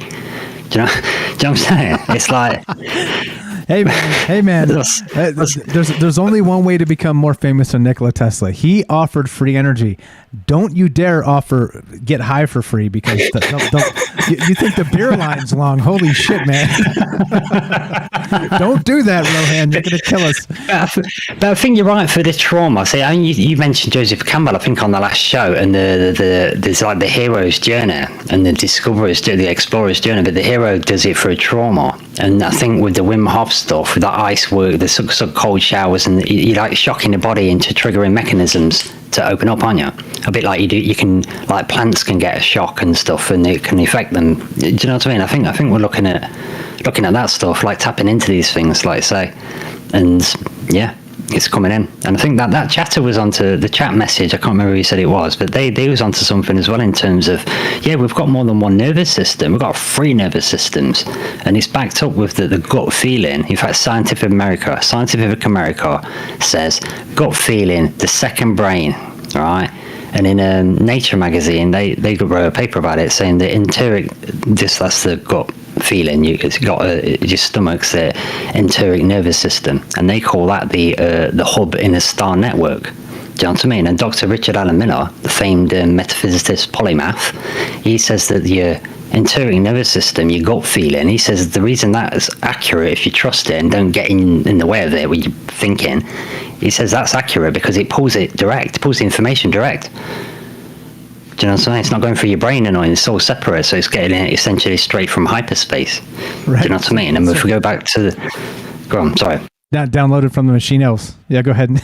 yeah, straight in. And it's like, well, yeah. So just want to back the person in the chat comment there with that. So maybe some of this stuff explains things like deja vu. And these people have teleported in history. Historically. The Mandela effect, broken timelines. This goes all over the place. Absolutely. We got a couple calls behind you, man. You're welcome to stage. Yeah, cool, man. Okay, you can hang out. You're gonna go. It's up to you. Completely your call. Yeah, I'll just mute myself for a bit. I'll show up for a bit and read the rest of my notes and get them together. All right, cool. Cool. Catch up with you in just a bit. That's the Mighty Rohan. Follow his podcast. It's called Exiled Minds Podcast. You can find it. Description link down below. Let's go to we're talking about this quantum weirdness tonight. Let's just reframe this real quick. Got a couple phone calls we'll take. The time reversal phenomenon in the quantum realm. Not even time flows as you might expect, meaning that not just do we have this weirdness with the Heisenberg uncertainty principle with particle wave duality. We're talking quantum entanglement, quantum immortality, all of this weirdness of the quantum world. Now they're saying that quantum particles actually time travel in small doses as well. So, which means that we're placed, because not just us, everything in the universe, as far as we understand it, is that we are in a constant state of temporal flux because all of our atoms are time traveling, right? Even if it's a little bit forward, a little bit backward. And maybe this is what we talk about when we're considering frequency, energy, and vibration in the Nikola Tesla stuff, is that, well, maybe an ascended master has been able to calm the agitated state of their atoms and not have so much uncertainty. And it's more certain, and so they have more control over respiration, like Wim Hof, like we were saying. And who knows? There's a whole bunch of really weird stuff going on with this. And love to hear your thoughts. If you want to be part of the show tonight, 702-957-1037. Shout out to Bernays Sauce. I see you there. Thanks for all the great chat. Let's go to Robert in Pennsylvania. What's up, Robert? Welcome to the show, my friend. How are you tonight? Oh, I'm fine. I'm gonna launch a across the bow of troubled minds. Do it. This quantum thing, all right, of instability, being able to, never knowing whether it's going forward or backward. It's just the nature of the universe, and it's the nature of us. All right, we form a reality that is taught to us. As the time goes by, we're taught that we only move forward. All right, we go from infant to sickly old man or woman and die. That's the forward movement. All right, but it's also a lie. All right, it's just something that is, it's like propaganda. Where you can, where because everybody's doing it. All right. The quantum instability, like that goes in either direction, is determined by yourself. All right. I'll give you a quick example. Let's say somebody reaches the age of 48, takes a look at themselves in the mirror and says, "I'm tired of this shit." All right. This aging is out of here, and decides, I'm not going to go forward, into the years. I'm going to go reverse. All right, I'm going to reverse my meat suit or whatever. I'm going, instead of aging, I'm going to unage or regress or whatever appropriate word would be that. It certainly can be done. All right? It's a matter of, one of the things about, and I don't want to get religious because I'm not that particularly religious myself, but Jesus said it himself. He said, heal yourself. He knew you could. He knew about quantum mechanics. He knew what was going on inside you. He knew about the instability. And I'm just saying, we're in control. And as long as and matter of fact, that's what, if you believe everything, nothing is impossible. All right? It's hard to convince people, after all these centuries and stuff of how life goes on and does it, that they actually have the power to change the reality anytime they want to. All right, because you created it. You assembled this meat suit. All right. I don't know how better to say it. We're in complete control, but we don't think we are. And it doesn't make any sense to me because I know we're in complete control. It's obvious to me. But people don't seem to... I think it's part of forgetting who we are. Once we come from the other side and go into birth. But all these metaphysical things that I've talked about from time to time calling into the show are absolutely real. All right? Now, don't get me wrong. If let's say somebody decided, I'm not going to go forward into aging, I'm going to go in reverse. That doesn't mean that within the next day they wake up, they're, instead of being 48, they're 28. It goes in reverse at the exact same pace as it went forward. Right. Well, and like I said, I'm going to shoot an arrow over the bow of troubled minds. No, I don't know if you were here when I mentioned you. I said the exact same thing, not exact, similar anyway, and based on a theory that you had previously. So we're here making our own rules, right? We don't have to ask the universe for anything. Like you said previously, we demand it. And then once whatever happens changes with that quantum reality, right? Whether it's in an agitated state or a less agitated state, maybe back to the Wim Hof stuff and meditation and who knows, it seems like they knew this stuff way back in the day. So it does make some sort of sense that we can control all the things we can control. And which means... Well, of course, because we're creating our reality every nanosecond of the day. We're creating it when we're sleeping. All right? We're in charge. We did this to ourselves. We put ourselves here. All right? And we're in total control of our space, of who we are and what we are, and the circumstances of our lives. And like what you were saying, referring to something I said some time back, you can demand the universe give you something that you feel you need. You can't be polite about it. You can't say, would you please do this? Because you let the universe make up its own mind, whether to do so or not to do so. You demand it, and it has no choice. And by the way, I've been watching the show, listening to the show all throughout the beginning to now, but sometimes, especially when it's a complicated subject like this, for me it's better to listen. That's okay. and hear what other people are saying, what you're saying, to absorb it, and that's really what sometimes it's just good to lay back and just listen.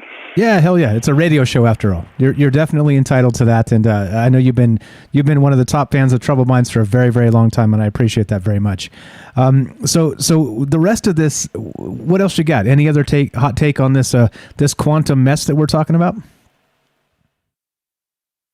It's our quantum mess. All right? Just like you were talking about, I forget the spiritual guide or wherever you're talking about, who can calm his own atomic structure down. All right, he calms it down because he's in charge of it. He tells it, calm down. All right. If you got an ulcer, you got a stomach ulcer, it doesn't have to stay there. You don't have to take a lot of doggone Pfizer medications for it. All right. All you do is, if you recognize that it's there, is say, go back to when it wasn't there. You tell it, go back to when it wasn't there, and it'll go away. Yeah, that makes sense. You won't have that ulcer anymore. But you're telling the stomach to go back in time to when it wasn't there, and it will. Yeah, and so, we've seen this too. So science actually backs up this idea. We call it a placebo effect, where the body knows how to heal itself. It's like waiting for permission sometimes, right? It's a little weird. Yeah, they call it a placebo effect, but but that's a misnomer. It's reality. It's you taking control of your reality, of knowing what your reality is, and knowing that you're in charge of it. It has nothing to do with faith-based belief. Right. Nothing to do with those sugar pills. It's knowing who you... Right.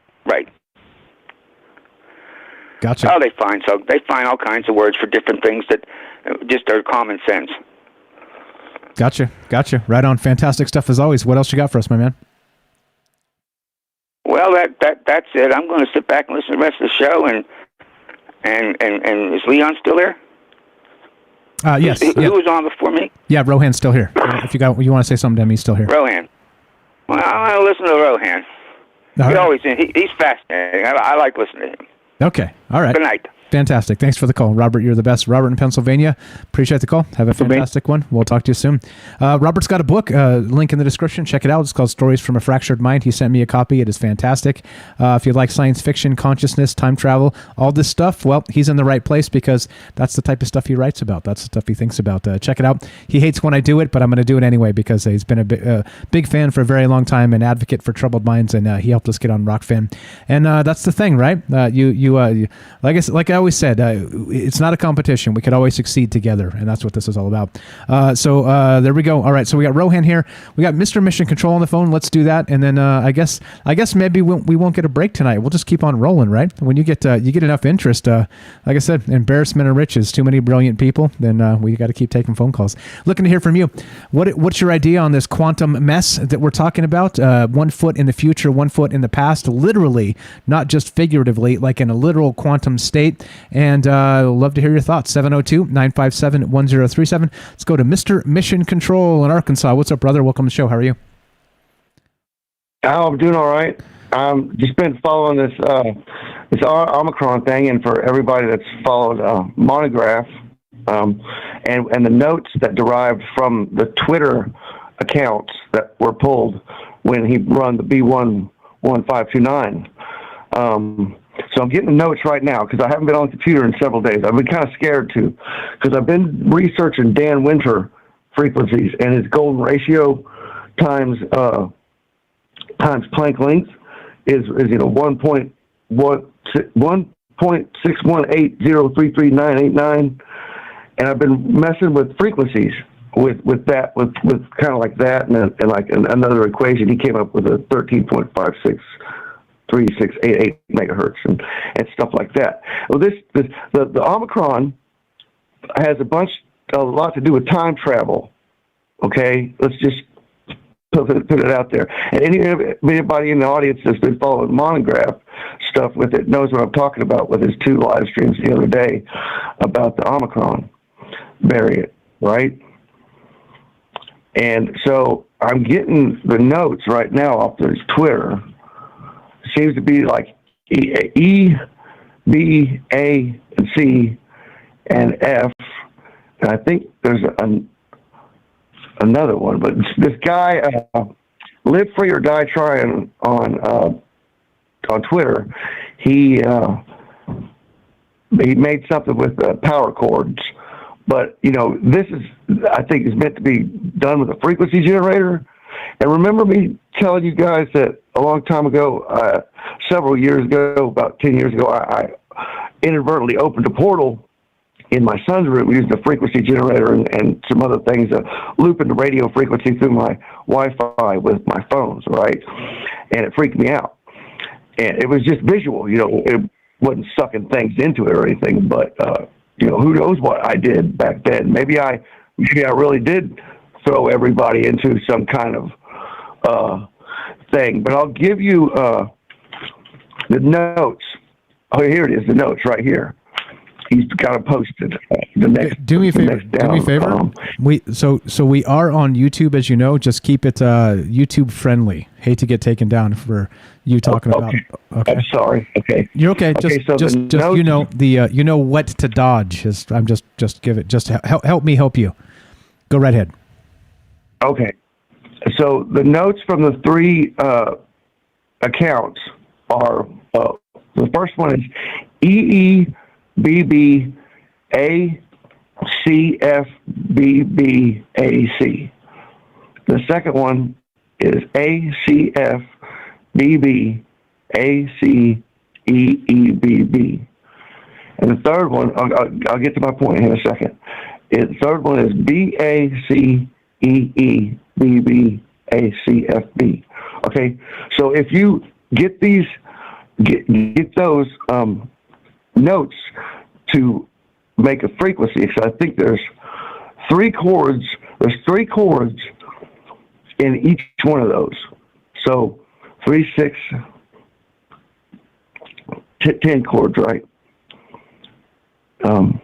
Like musical chords, musical notes is what you're talking about? Yeah, so so the first one would be E, and BB would be a chord, and AC and F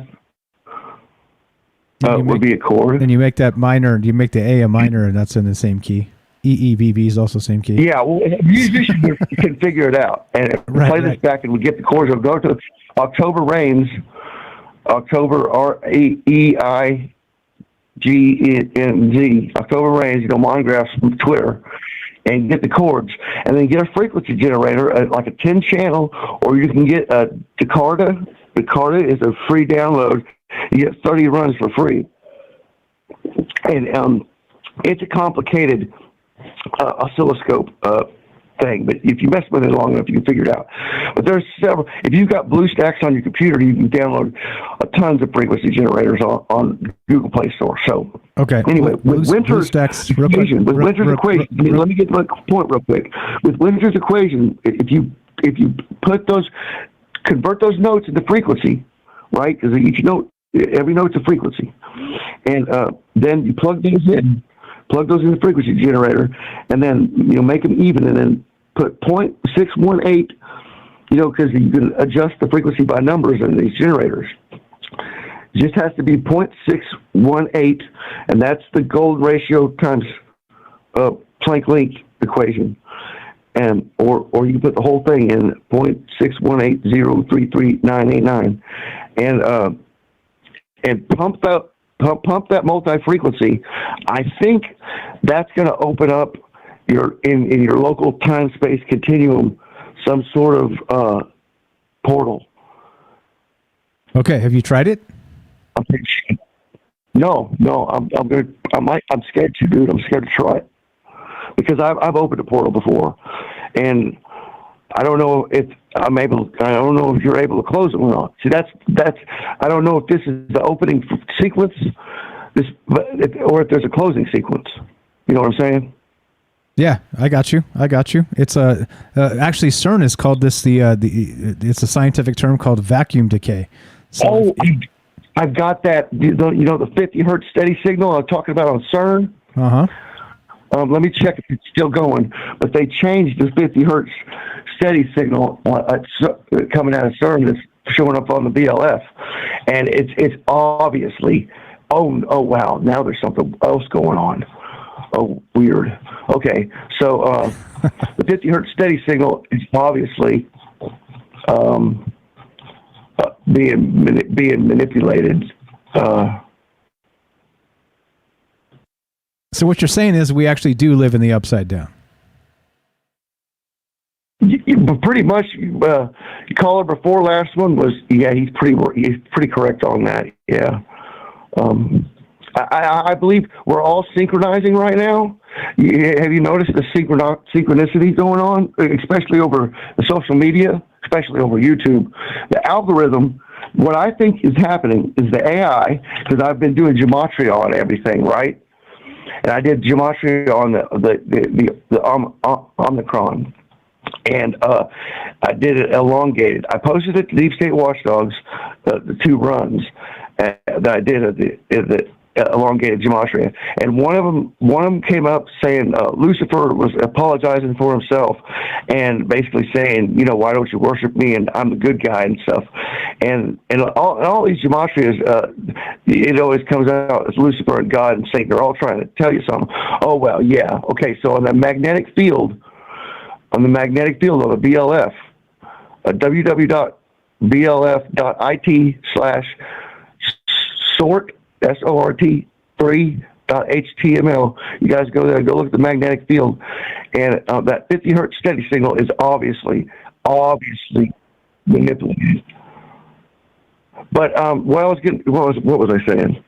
So how does this all relate to time travel? The gematria. And the gematria on that Omicron, it said we have to take out CERN at all costs. And I think that the AI is talking to us through time, and there might be time travelers in our midst. And I think that the AI is warning us of a feedback loop. Okay. Because I'm notorious for sending technology into feedback loops. For whatever that means, I think we're heading towards a time-space continuum feedback loop if we don't stop CERN and do something about the you-know-what. Gotcha. Thank you for hedging your words there. I appreciate it. So I just dropped that on everybody tonight. Take that as you will. Man, thank you for your show, dude. I really appreciate everybody. And I haven't been doing live streams lately because I've been dealing with this, dude. I didn't know. I'm kind of scared, you know. Don't be scared. That's literally the number one thing. That's what Troubled Minds is all about. We have a troubled mind because we're not afraid. We're looking into the future, and don't worry, my friend. It's going to be okay, all right? Everybody, Mr. Mission Control has a YouTube channel. Check him out when he gets back to streaming. He's got some good content up there already.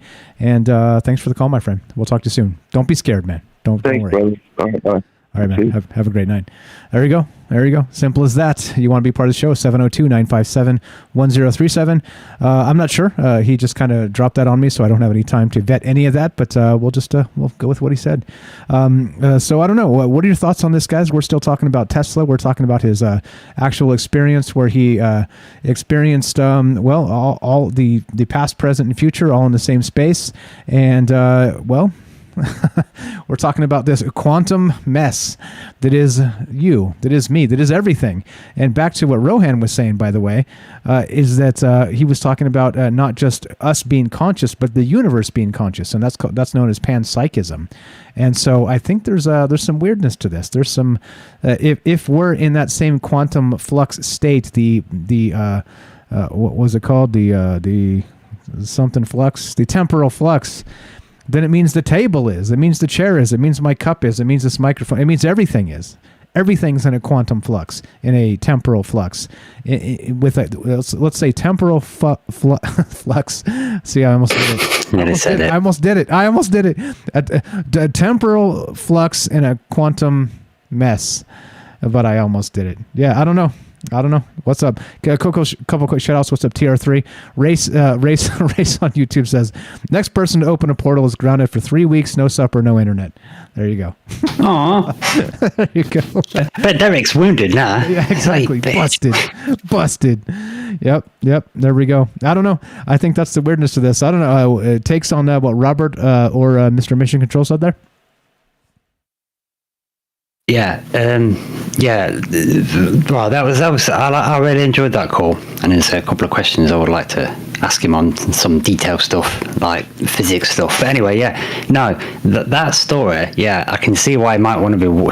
I can see why this stuff it's big, isn't it? And it can seem worrying, and you think, have I cottoned onto something? Have I done something? Especially something like that. If you've opened up a little bit of a mini portal by accident, but like I say, we've got each other's backs. But I will say that what we was talking about there, that's come up a couple of times in other things in this conspiracy stuff for me, in terms of the time police type thing, right? This thing with Yellow Book and this thing with the feedback loop. I want to take that, Mike, and run with it. That's all right. Go for it.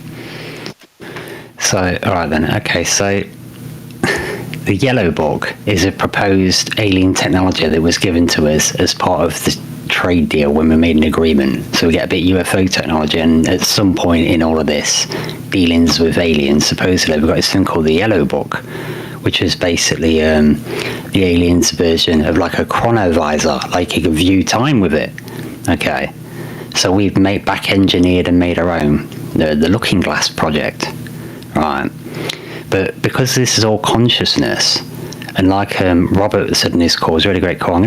How's this? I'm going to buy his book because I like some of the comments he makes. So thanks for advertising that, Mike. I'm going to buy it now, so that shows him.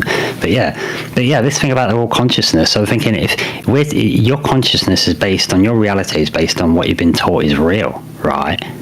Yeah. So with this Yellow Book thing and with these Looking Glass things, they're interfacing, which is what the new technologies will be in the future. They're going to be driven, or sometimes even powered, by your psychic influence. Okay, so when you're psychically influencing things with your normalcy bias, your personal, prejudice and that, when you view these future timelines, you're viewing them from your bias. Because everything's in flux, they're not going to be fixed timelines. Do you know what I'm saying? So it's all going to be probabilities. Do you know what I mean? But you imagine if politicians are peering into the future, obviously they're going to they're going to be doing all kind of probability stuff. It's almost going to be like they're going to be gambling all day long on these, trying to adjust the timelines, but it's all probabilities and nothing's settled. Do you know what I mean? So I reckon that's what governments do behind the scenes. I reckon they're chasing the tail with that all day long. Now, this thing about CERN being a problem and we must shut it down, I wouldn't mind seeing that Gematria information that we've come up with there, that Mr. Mission Control's come up with, because I've never done any of that stuff. I know Night Stalker does it, that Gematria, but that's interesting with that feedback loop thing, because that ties in to Al Bielek and the Philadelphia experiment, when he claimed to have got propelled into the future, and there was an AI running floating cities. Do you know what I mean? And there was this group called the Wingmakers, which seems to add an appearance, you know, in there's supposed to be this cave where they found some stuff and this laser disc and stuff. Do you know what I mean? It's supposed to have been this stuff that was projected back from the future, warning us about this future reality that we could be heading to. And that was the same with this Yellow Book thing, because when it's a bit like our society split off at some point on some timeline somewhere, and the elites have gone underground, some disasters happened, and you've evolved independently like different civilizations, and the people on the surface have gone off elsewhere, and then the people underground have ended up changing for being underground and then going off elsewhere, and they don't know about each other. But as soon as we start messing with time travel and stuff, it alerts them. Then there's like a race to come back, and these two races, like what used to be the elites and what is essentially us, have evolved independently, but from different points in time. One from 50,000 years, one from, say, 30,000 years from the future. I've come back to this point, trying to make sure this CERN disaster, one wants to make sure it happens, and the other one wants to stop it, sort of thing. I don't know if you've heard of that one, Mike. Yeah, there's a ton here. Matt says in the chat, this topic has so many levels, and he's completely right.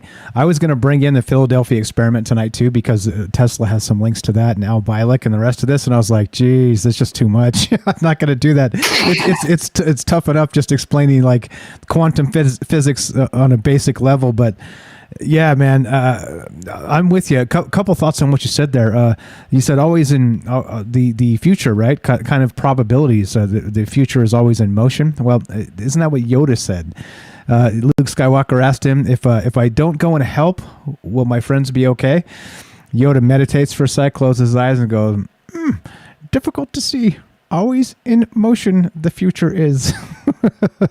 Yeah, I remember that now you say. There's your probability right there of the future always in motion. And there was another thought I had too regarding that. Very much like you guys have seen the Marvel cinematic with Thanos and the Infinity Stones, right?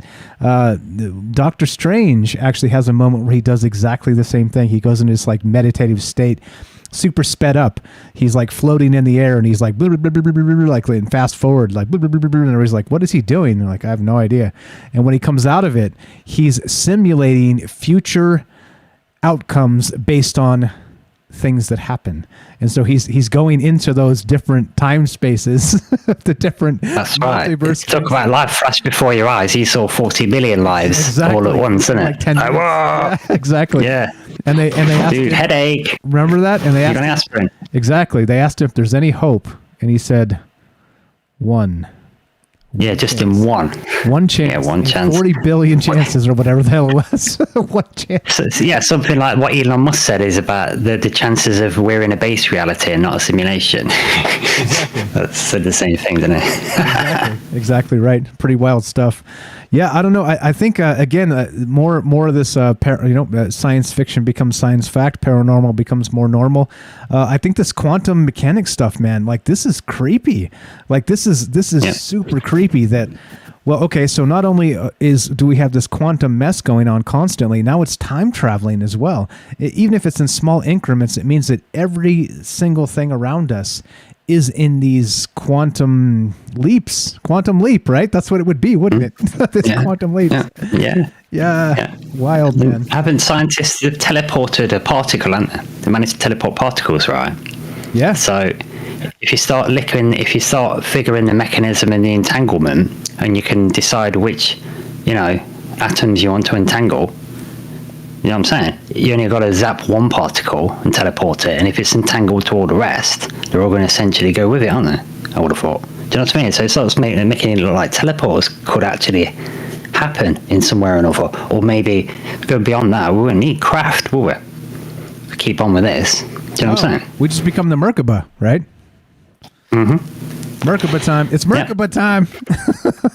It'd be crazy. We'll just be flashes of light everywhere. Just flash outside the pub just to walk in. Do you know what I mean? So you can still feel the door. Yay! That sensation of going in. Exactly.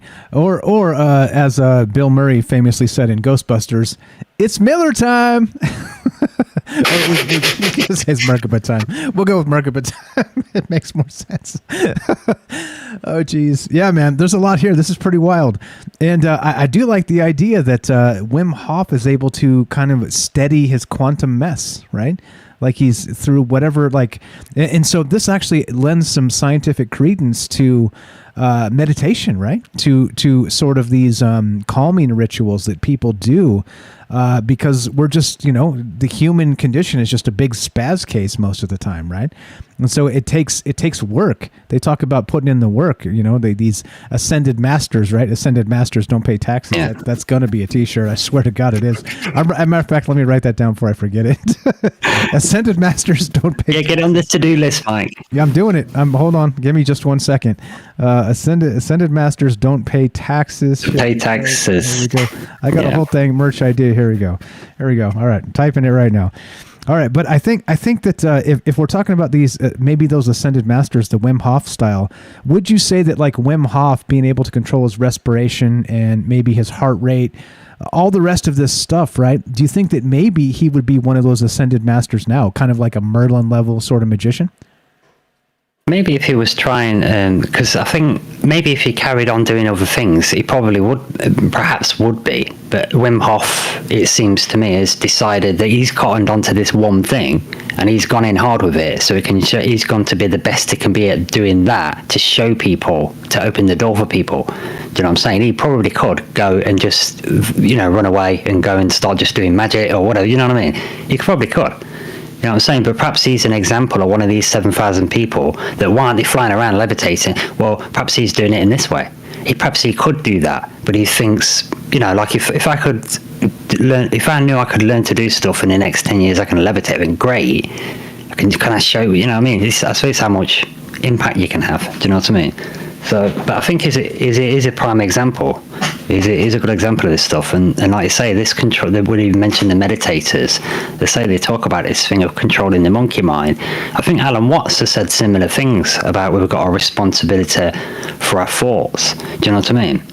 And it seems to me that we are in a kind of Jumanji situation, but it's got a delayed reaction. And your thoughts only work if you keep them going. And that's why the intention counts. And I think also, belief, but I think belief counts for it. I think intention and belief are the engine. I think what it is there's a mechanism there made. There's a machine made that we can use, right? But to make the engine spark up, it needs the philosopher's stone, which is our intention. And our vigor, our drive that we put behind it. And I think when we put that vigor and drive into it, we also need that another key element of belief. And I think that's the one that we struggle with. And I think that's why we get beat down so much. So we don't have the self-belief. Because if we had that'd ignite the engine, and then the mechanism will just work for us. And then we'll get the Jumanji stuff coming on a bit faster. Do you know what I mean? Right, and that's why if you watch or read the book for The Secret, they don't tell you all the details. They're giving you a rough idea of law of attraction, and they're saying you got to believe it, you got to visualize it, you got to have your goal board, because you got to keep watering it all the time until it happens, because you're constantly pulling it temporarily from the future to the now. Do you know what I mean? And once you stop watching it and start doubting it, then it's like you're letting go. You got to start over. So I think, and that's what all the magician people say. Do you know what I'm saying? They believe that. They've got to believe it. You've got to put everything into it. And and with things like prayer, miraculous things do sometimes happen for people, even if it's small fry stuff. That's to me, like you really needed to find £1.28 for the bus fare and you're stranded and you find £1.30. You know, right before the bus stop, sort of thing. And they only seem trivial, but they're like miracle things that you manifested because you were that desperate. You pushed it, and that's why you found the £1.30 on the floor. I think that's just for real, and I think that's the world's biggest secret. There's mine, Mike. There you go. That's actually I found this quote recently, and I think it's pretty brilliant. Albert Einstein said that coincidence is God's way of remaining anonymous. And I love that. Which means, of course, right, back to that movie Signs, M. Night Shyamalan. We're just going to hop all over the place from Marvel to M. Night Shyamalan to Star Wars, Yoda, and all the rest of this. But if you remember Signs, that movie, the Mel Gibson character, the preacher who lost his faith, asked the question in that movie, what kind of person are you? Are you the kind of person that believes that everything happens randomly? Or do you think that everything happens for a reason? And well, here we are. I don't have any answers. I only have more questions, but I think there's a lot of amazing stuff to be had from these types of conversations. You know, it's maybe this process here is maybe a long-term Wim Hof. You know, it's a way to a long-term way to maybe settle those the quantum mess that makes up ourselves. Maybe that's what's going on here. I certainly feel it. I feel, like I said, a troubled mind is not afraid, right? A troubled mind is educated as much as possible. A troubled mind is looking to the future. A troubled mind knows the past. And a troubled mind is expecting good things because we can help manifest those good things. And I think that's what all this is about. To me, like I said, be not afraid. Be not afraid, my friend. Good stuff as always. You're the best, Rohan. What else you got, my man? We're about out of time here. A few minutes left, but I know. But if you got more to say, we got time. You know me. I sort of wrap up. Go ahead, Mike. Sorry. Just saying. If nobody tells us when to start. We start on the radio schedule, but nobody tells us when to stop. How about that? And so we. That's right. Yeah, the beat keeps going. The beat keeps going, and the beat goes on. So yeah. If you got more, man, you got other ideas on this. I think there's a lot. I think again back to the quantum stuff here.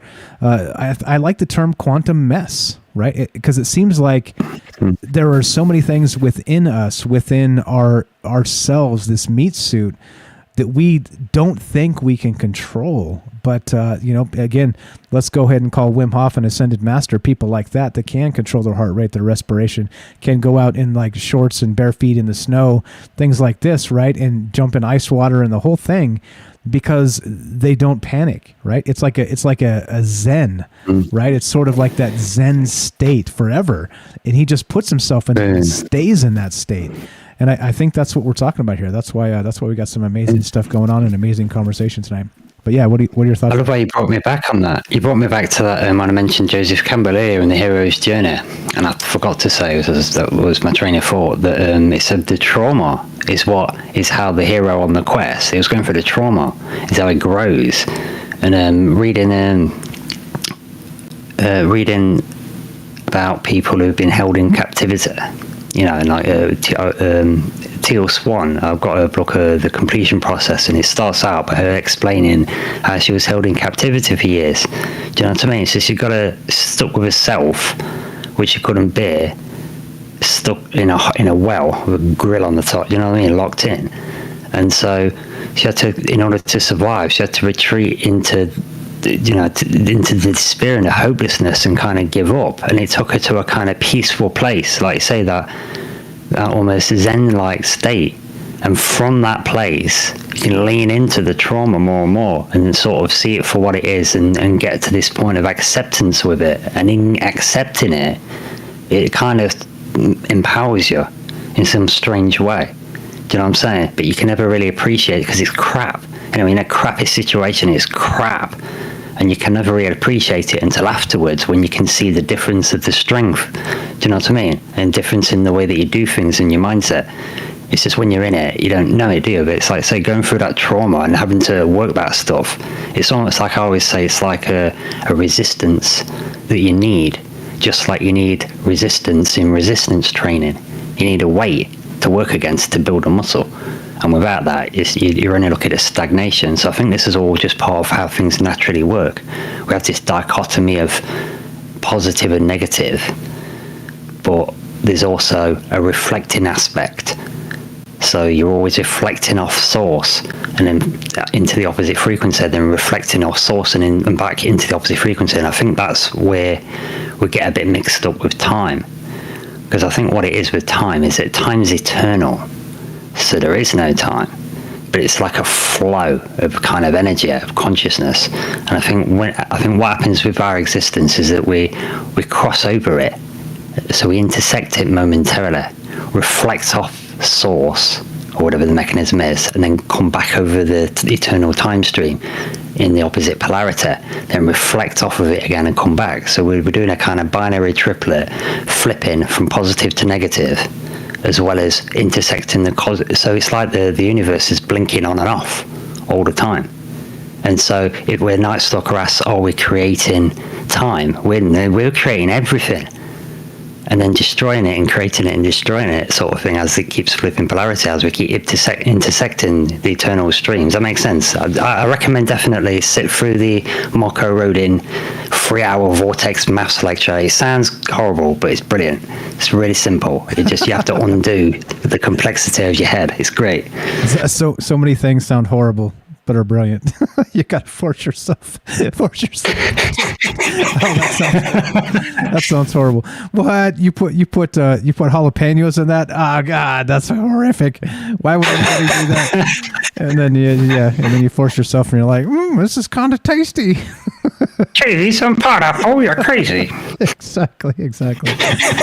Oh boy. All right. And this is Troubled Minds. See, this is why we do a third hour, because we can just kind of, no radio clock, no time frame, nobody telling us what to do, what to think, what to say, all the rest of that stuff. It's just it sort of progresses into a lot of things. And I think this was a deep one tonight, because it's a lot. When we're talking about the quantum world and how it actually affects all kinds of things that are like us, reality itself, because once again, you go back to the quantum level and that quantum mess that I'm talking about, but it's kind of always spurging out in this flux, in this temporal flux, as it's known, well, in sci-fi anyway. That means everything around us is also in this same similar, anyway, temporal flux. And which is nuts. That's the insane part. And so think of the world, right? Think of the space you're in right now, wherever you're sitting, wherever you're standing, wherever you're listening, whatever you're driving, maybe, who knows, whatever's going on. You're at work, who knows. Think of that space you're in, but in that exact same space, 2 minutes ahead of us is an entirely different reality with an entirely different person sitting in that space. And it may even be you just 2 minutes ahead of yourself, but it exists. I mean, like it starts to like that in and of itself, right? The whole time is a flat circle business, but then you start throwing in all this quantum weirdness. Shit gets weird, man. Shit gets weird. And it's like you're shape-shifting and teleporting at all times, but you tend to be doing it on the same spot. Exactly. And that's really what this is about. It's about maybe figuring out a way to calm that quantum mess. I don't know. I don't have the answers. You guys know me. I'm the questions guy, not the answers guy. I wish I had the answers. I just read them off. We'd have the shortest show ever. It'd be like 5 minutes. All right, guys, here are the answers. 1, 2, 3, 4. All right, we're out. Have a great night. That's also a lot less fun, isn't it? There needs to be some. You catch all the commuter traffic as well. Quick 5-second video. Exactly. Be sure to avoid the traffic. Make the left turn right here. There you go. That's the next quantum level. Yeah, I don't know, man. It's a lot, and I think that's what's going on here. But I don't know. I think that's like I said. It seems like it's a heavy topic. It's deep. It goes into all different things. We talked about Joseph Campbell. We talked about Yoda. We talked about Nikola Tesla, all in the same show, right? And it's like, wait, what? It doesn't seem to make sense. However, right, you can start at the beginning and you'll see we're kind of making sense of all this other stuff. And I don't know, like I'm not claiming answers just yet because, well, I better be a floating Merkaba that can take cold showers at will before I claim any kind of answers. So you got that commitment from me. I'm not going to be telling you guys anything is the truth until I can float as a Merkaba in a cold shower, and it's all good, which I don't think is happening anytime soon. So, yeah, that's what's up. That's what's up. Let's get the hell out of here, Rohan. Rohan, he's got a podcast one more time. The famous Liam Martin. Thank you again for all those amazing actual files you sent over. Actually, let me see. Let me grab one. Let's play one of these real quick. Let's. We got you on. We're at the end of this. Let's come on the spot. No, I'm going to find him. No, I'll find a good one. Hold on. I got this. We got this. So Rohan, we got this. We got this because you already did it. You already got this. So Rohan's been making some files here, and I'm going to find one. Let's see. It has link, embed, or file. Let's search. There it is. Nope. Sorry. All right. I'm searching Discord right here. So Rohan's made some pretty sweet. You guys heard the one that with Ash going, the aliens are looking through your optic nerve and right that whole bit. So let's see. Hold on. Let's see. Has file. There we go. All right. One sec. We're going to do this. We're going to find this and we're going to play one. There's so many shows, Mike. There's so many amazing quotes. It's so hard. So many amazing quotes, right? All right. So we got the Rohan remix. What else do we got here? Hold on. There's some other stuff. Let me find one real quick. What else is here? You got a request? You got one you want to... Let's see. Do you know, it's all fire and forget for me. I don't even know what I've done. Fire and forget. Yeah. No. Oh. Yeah, like a tomahawk. Oh boy. All right. Hold on 1 second here. Let's see. Sound. There we go. All right. There it is. There. All right. Here we go. We're gonna play this. This is from. This is Rohan, right? This is. He's making some of these things. Check this out. This is from Algorithm. He called in. This is a good one, right? The Algo one. You okay with this? Oh, yeah, I remember, yeah. Okay, all right. Yeah, go for it, man. Check this out. This is what Rohan's making kind of behind the scenes. Like he says, he fires and forgets, and this is what this shit sounds like. Our good buddy Mike Steele, Algorithm, check out his channel. Link is all the way scroll down to the bottom of the YouTube page. He's a friend there. This is what Rohan made about a call from Mike Algorithm.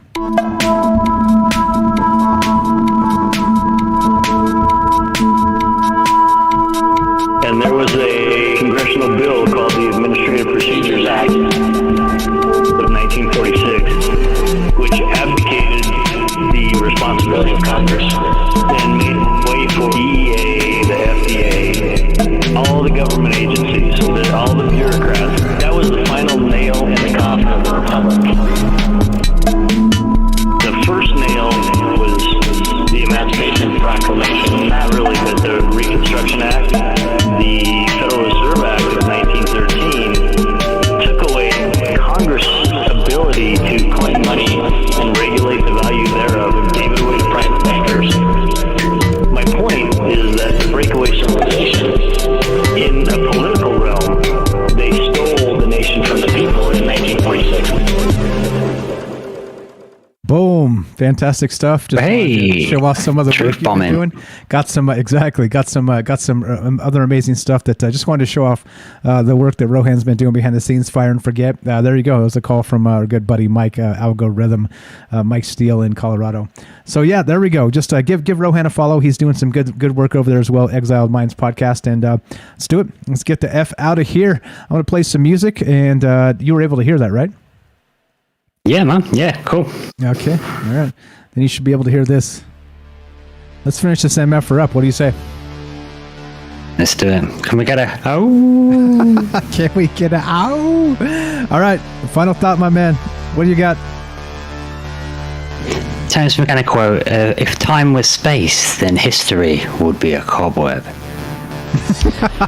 I love it. Terence McKenna, the Machine Elf Pioneer. All right, here's what we're doing.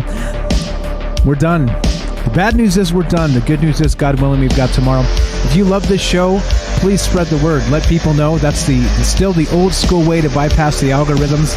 Word of mouth helps, and let people know there's a conversation going on. It's not about being right or wrong. It's about considering the possibility of things.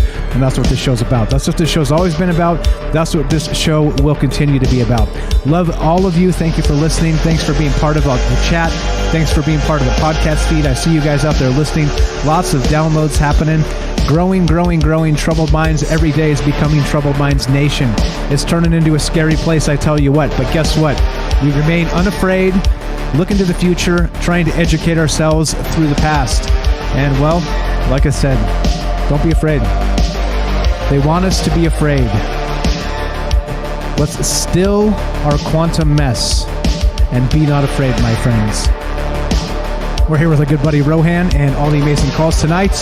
We're out of here. What's up, Promethean Reckoning? I see you there.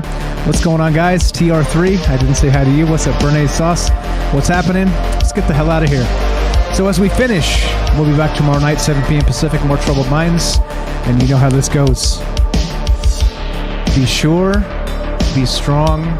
Be strong, be true. Thank you for listening. From our Troubled Minds to yours, have a great night. Oh. Can I get a oh? There it is. That one's for Jay. That's for our good buddy Jay. All right. Thank you for having the quote ready. Look at that. We got the J and the J backup. The J Tro with the Rohan Tro. All right. See you guys tomorrow. Thanks again for all the amazing downloads you guys are doing in the podcast feed. Thanks for all the amazing chat. Thanks for all the amazing calls.